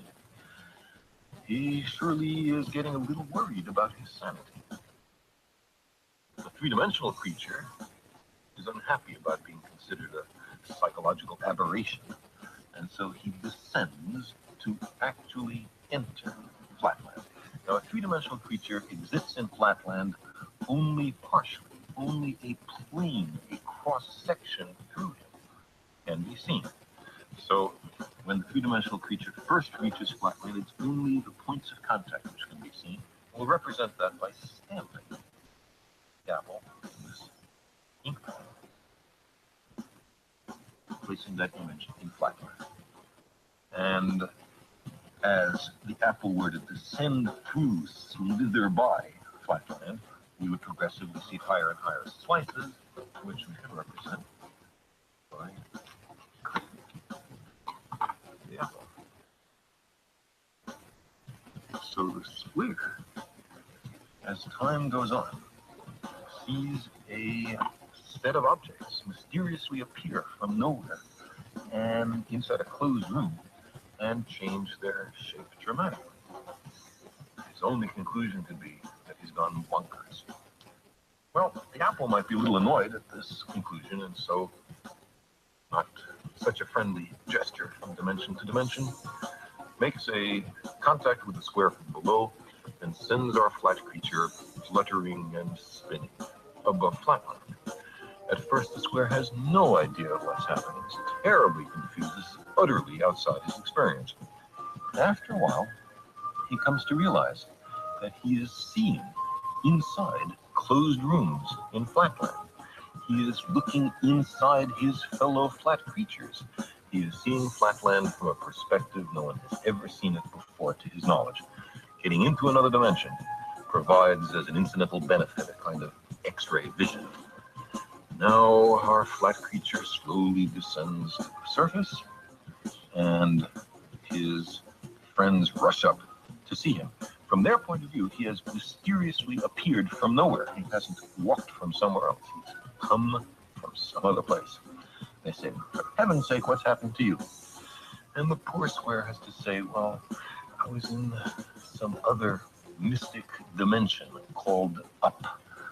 And they will pat him on his side and comfort him, or else they'll ask, well, show us, where is that third dimension? Point to it. And the poor square will be unable to comply. But maybe more interesting is the other direction in dimensionality. What about the fourth dimension? Now, to approach that, let's consider a cube. We can imagine a cube in the following way. Take a line segment and move it at right angles to itself in equal length. That makes a square. Move that square in equal length at right angles to itself, and you have a cube. Now, this cube, we understand, casts a shadow. And that shadow we recognize. It's, ordinarily drawn in third grade classrooms as two squares with their vertices connected. Now, if we look at the shadow of a three-dimensional object in two dimensions, we see that, in this case, not all the lines appear equal. Not all the angles are right angles. A three-dimensional object has not been perfectly represented in its projection in two dimensions, but that's part of the cost of losing a dimension in the projection. Now, let's take this three-dimensional cube and project it, carry it through a fourth physical dimension. Not that way, not that way, not that way, but at right angles to those three directions. I can't show you what direction that is, but imagine that there is a fourth physical dimension. In that case, we would generate a four-dimensional hypercube, which is also called a tesseract. I cannot show you a tesseract because I and you are trapped in three dimensions. But what I can show you is the shadow in three dimensions of a four-dimensional hypercube or tesseract. This is it. And you can see it's two nested cubes, all the vertices connected by lines. And now the real tesseract in 4 dimensions would have all the lines of equal length and all the angles right angles. That's not what we see here, but that's the penalty of projection. So you see, while we cannot imagine the world of 4 dimensions, we can certainly think about it perfectly well. Now, imagine a universe just like Flatland, truly 2-dimensional, and entirely flat in every direction, but with one exception. Unbeknownst to the inhabitants, their 2-dimensional universe is curved into a 3rd physical dimension, maybe into a sphere, but at any rate, into something entirely outside their experience. Locally, their universe still looks flat enough, but if one of them, much smaller and flatter than me, takes a very long walk along what seems to be a straight line, he would uncover a great mystery. Suppose he marked his starting point here and set off to explore his universe. He never turns around and he never reaches an edge. He doesn't know that his apparently flat universe is actually curved into an enormous sphere. He doesn't sense that he's walking around a globe. Why should his space be curved? Because there's so much matter in this universe that but our Flatlander doesn't know this. After a long while, you'll find he somehow returns to his starting point. There must be a 3rd dimension.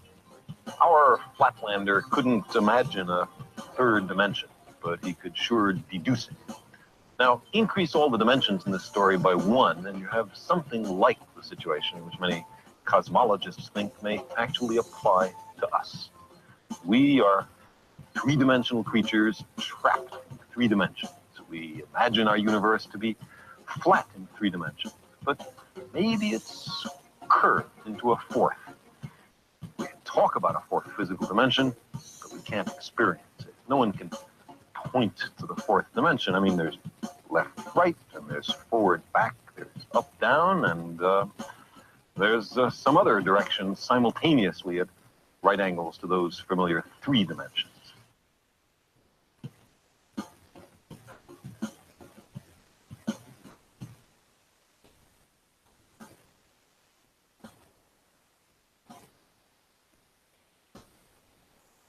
Is that all right, artist? It's not quite finished. I think it is. Hey guys, I just thought of something. No, because he didn't show you the Tesseract. He didn't show you the Tesseract. Is it finished?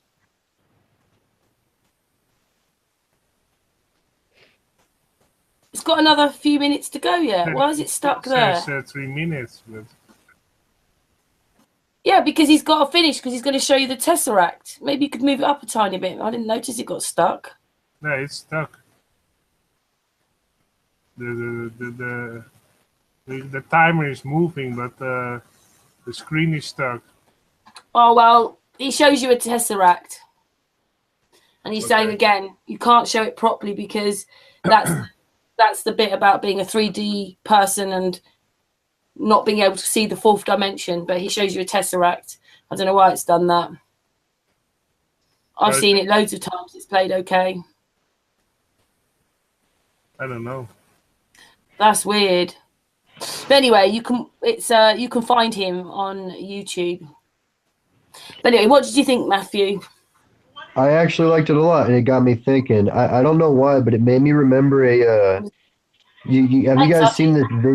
Have you guys seen this video where it's like it's in a environment, granted, but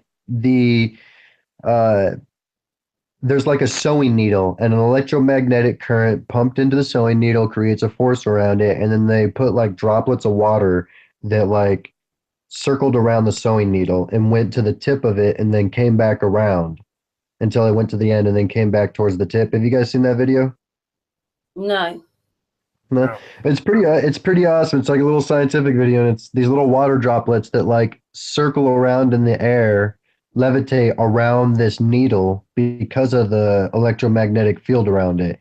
and then when they hit the tip, they come back and they come back around. Well, I was just thinking if there's a center and it's a mountain in the center that's kind of like that pole, and it's the electromagnetic center, you know, why all the compasses and everything point north, then what if that's how the sun and the moon are, you know, being moved around?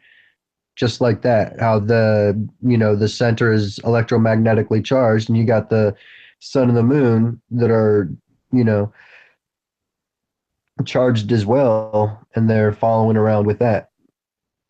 I think that goes sounds up and quite a lot down. like FPV's work, which you haven't seen, but he's gone now, so I can't explain it, but you need to see his work. I sent you his Hangout with it all on. Yeah, I was looking up a bunch of videos the other day on Santos and FPV in the group and everything. I was dropping some comments. Yeah. It's incredible though, isn't it? Oh yeah, it's just it just gets my mind running. It's really amazing that people like you and FPV and the rest are all looking into research, but I want to know what's on the outside of that. What, just blackness? There's just darkness. What is blackness? I believe that blackness and darkness, or what are we in? We've got to be in something. Well, yeah, that's space within the ether. That's what that is. It's space within the ether. You've got the unpolarized field of the ether, right? And once you have the perturbation in the ether, that frequency, that first frequency that started that, you know, first chain reaction, the continuum that I was talking about, it created a polarized dielectric field, meaning now you have the space within the ether.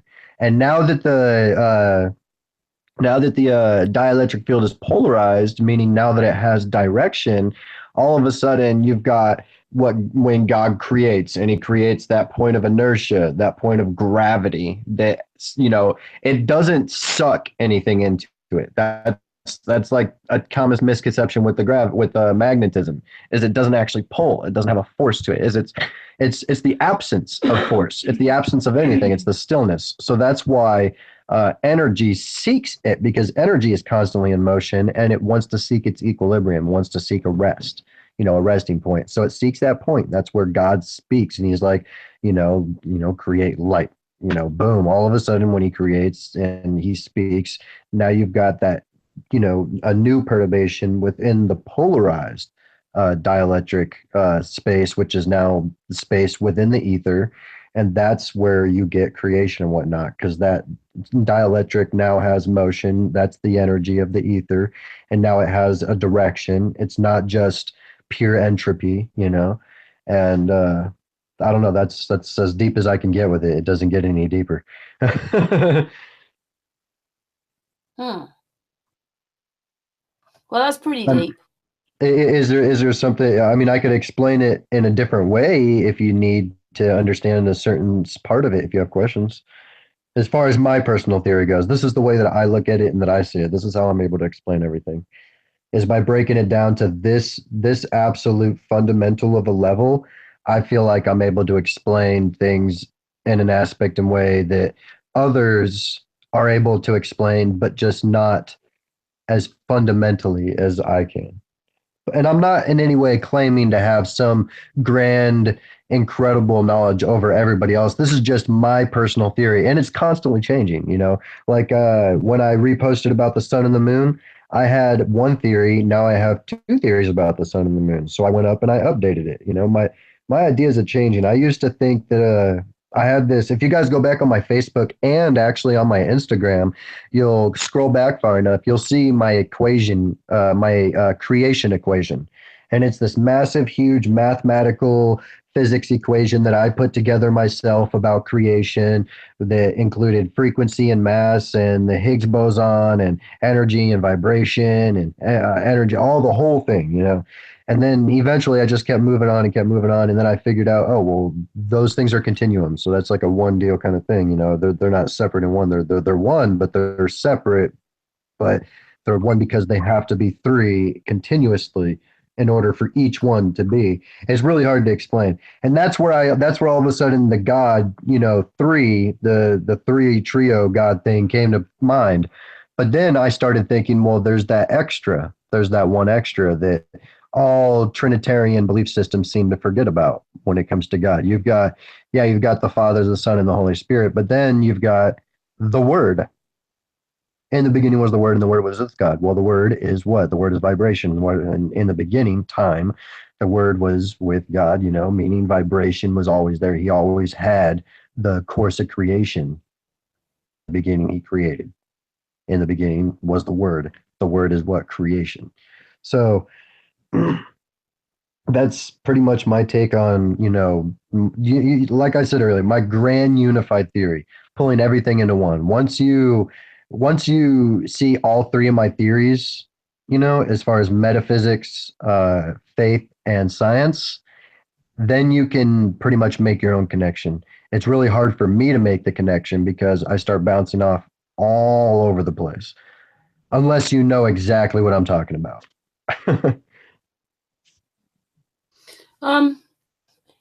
Yeah, you can explain it a little bit more, Matthew, for anybody that's going to watch this video. As far as which part, I don't know. I've explained so many different things.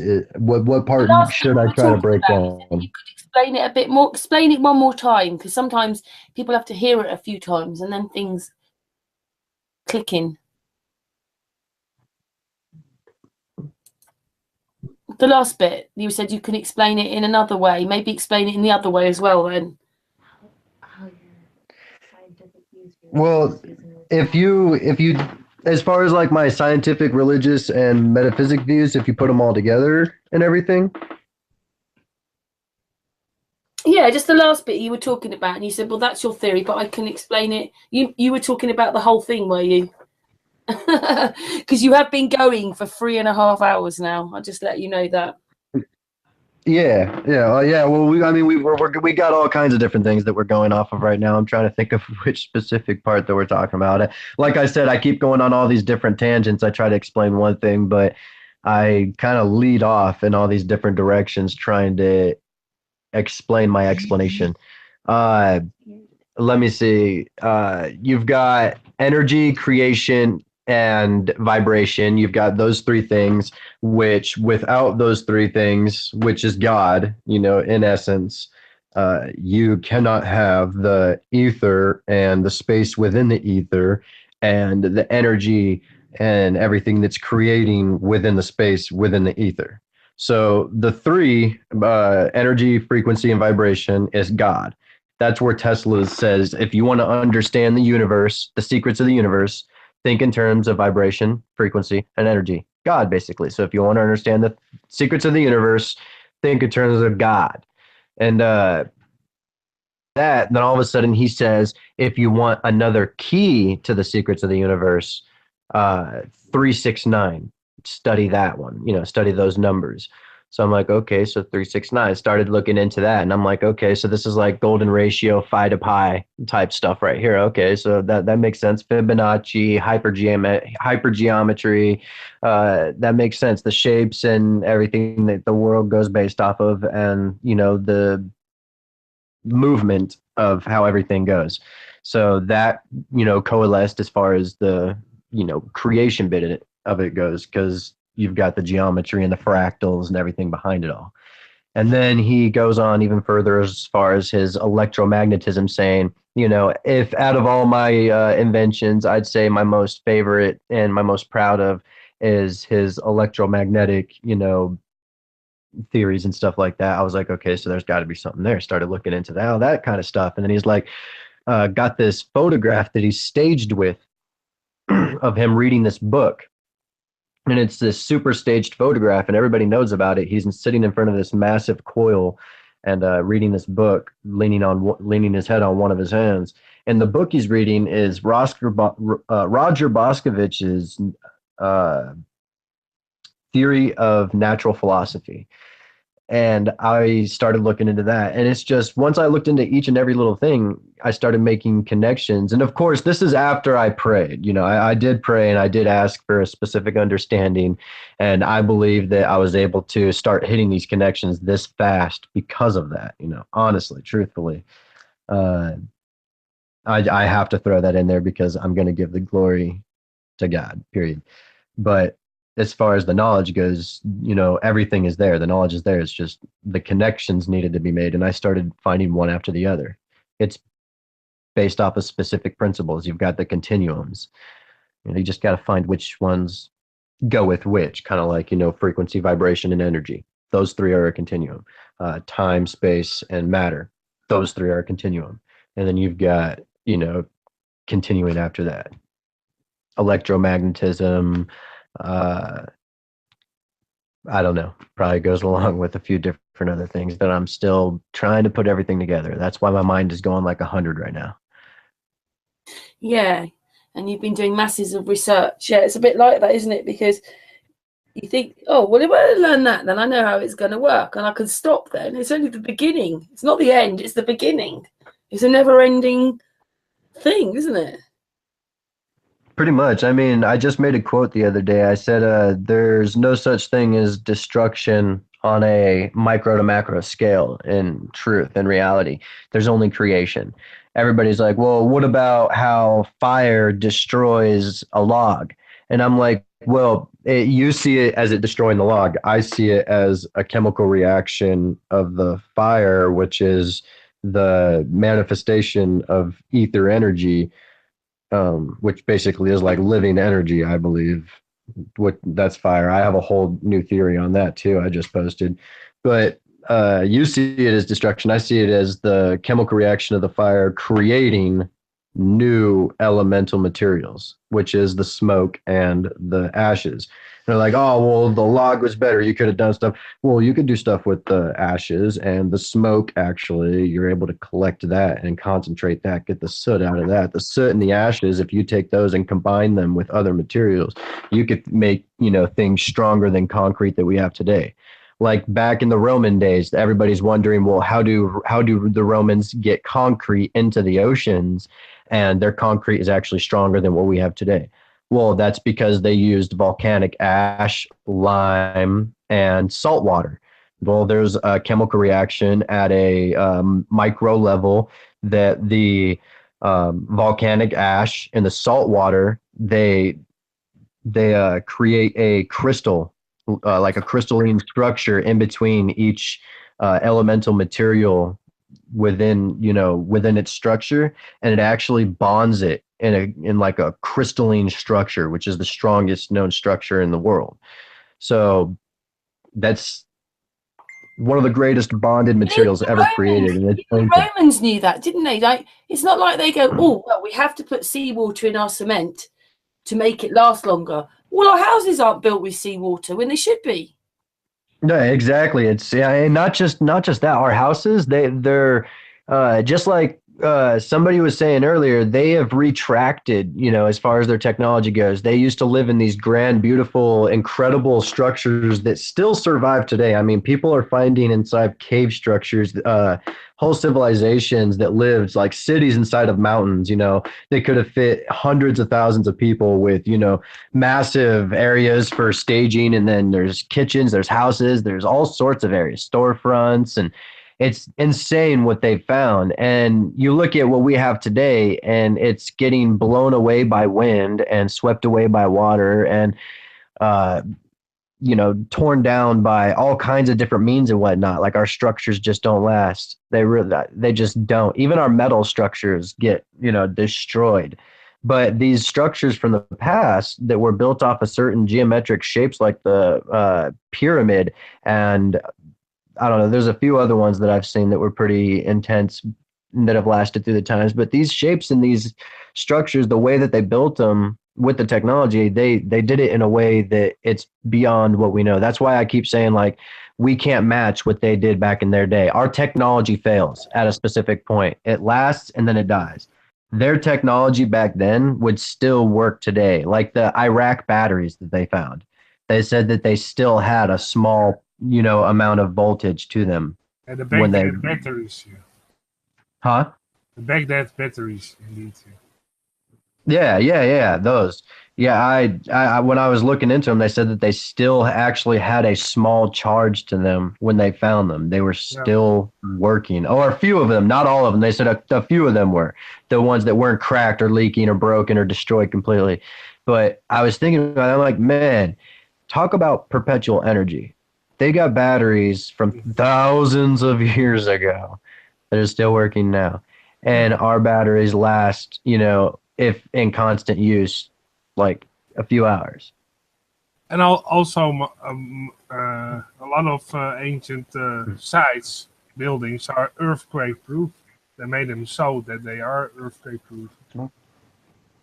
They already knew it. And also with the pyramids, there's sometimes the sun shines on a certain side of the pyramids and it gets heated. And therefore it expands. But they made it in such a fashion that it could expand. They already calculated that in. Yeah. So that actually proves how much advanced they were in building structures.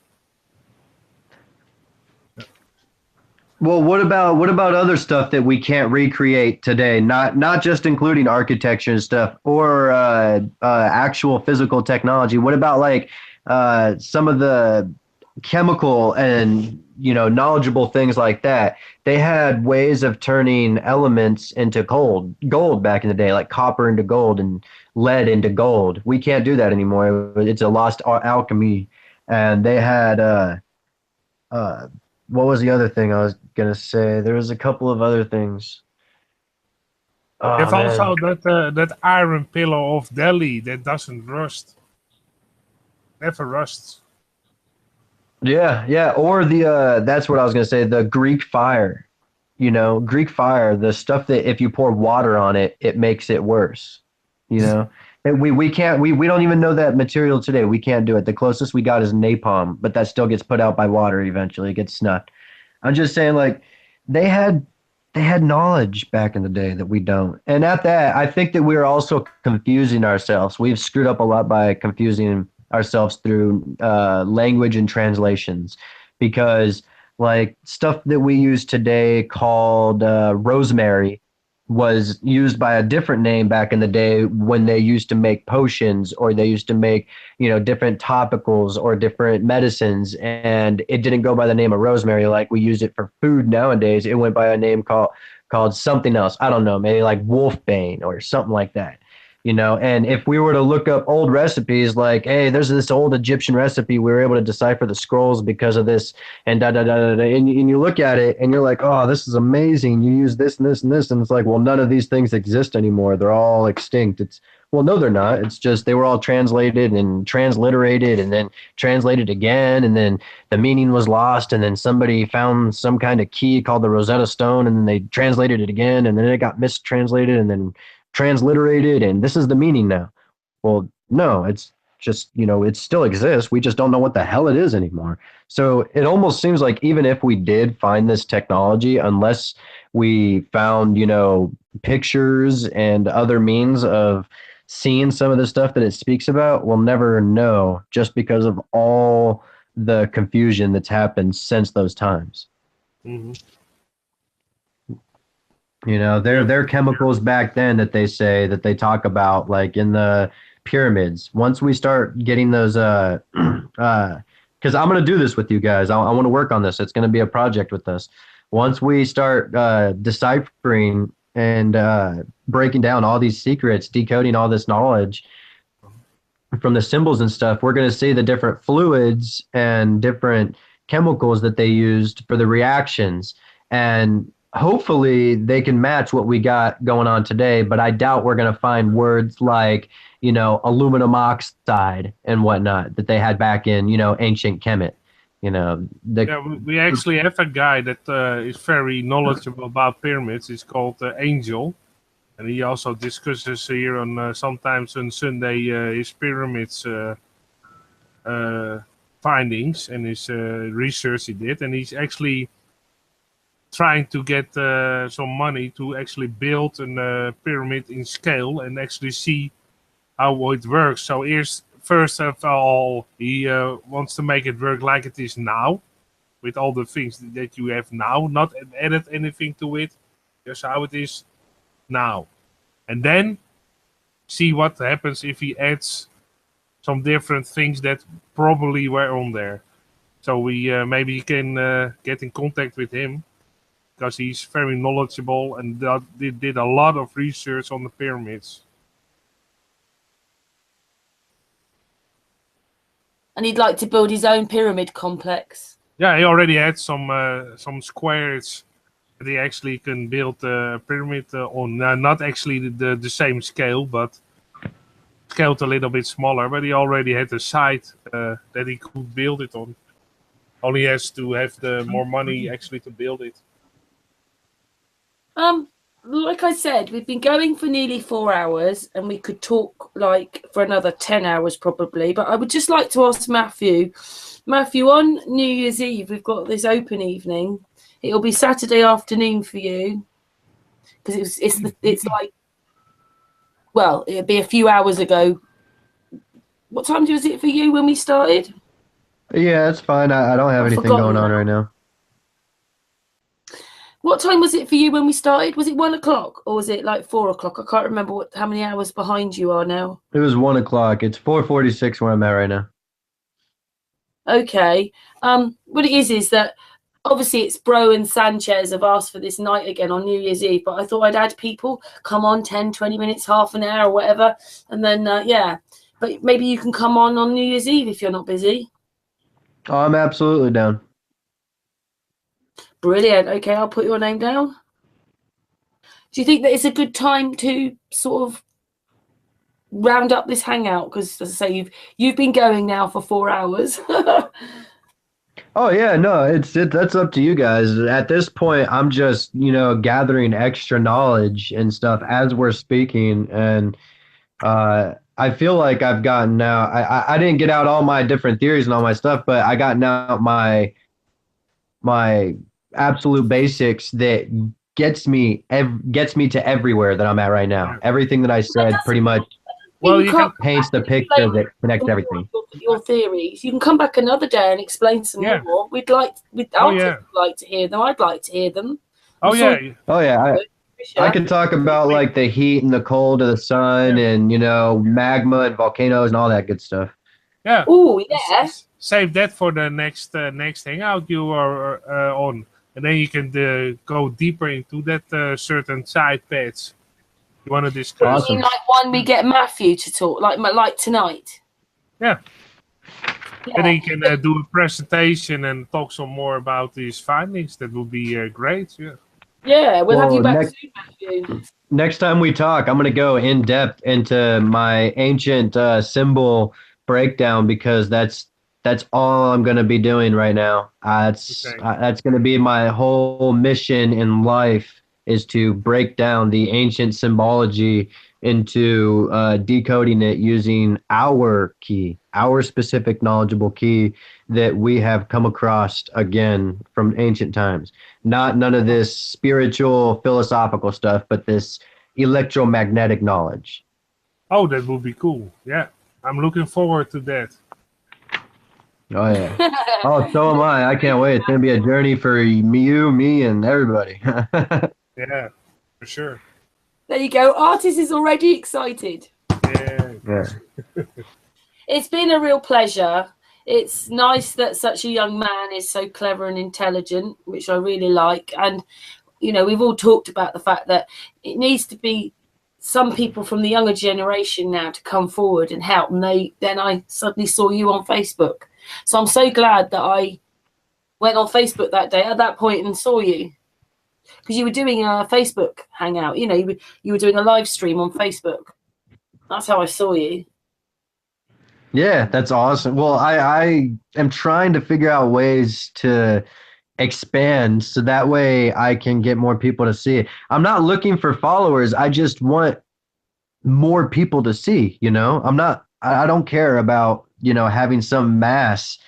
I just want everybody to start thinking on the same wavelength. That's what I want. I want Yeah, everybody to stop thinking on the BS wavelength. Oh, this is how the ether works. You mean like we could actually talk about these in conversations a bit?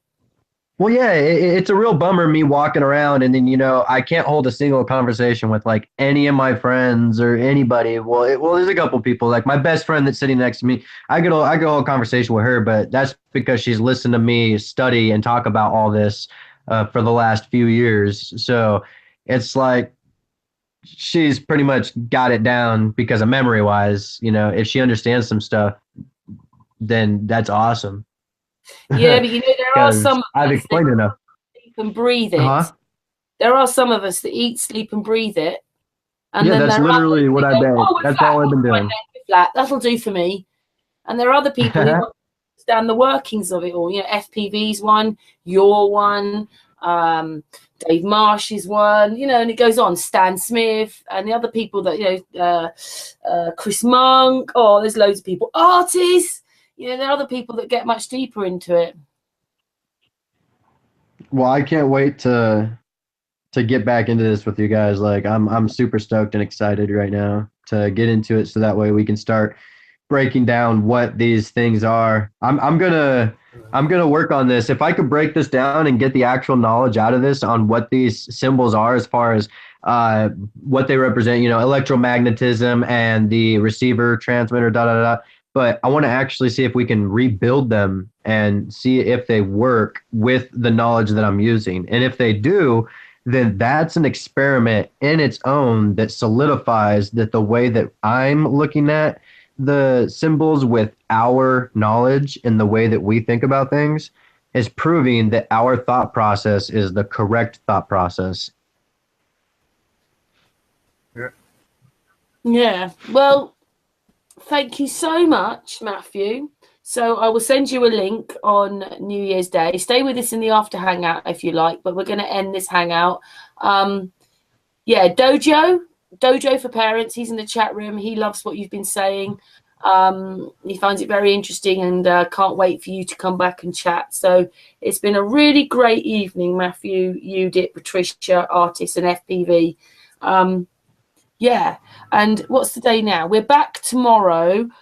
I knew his name's just gone. I've sent so many messages.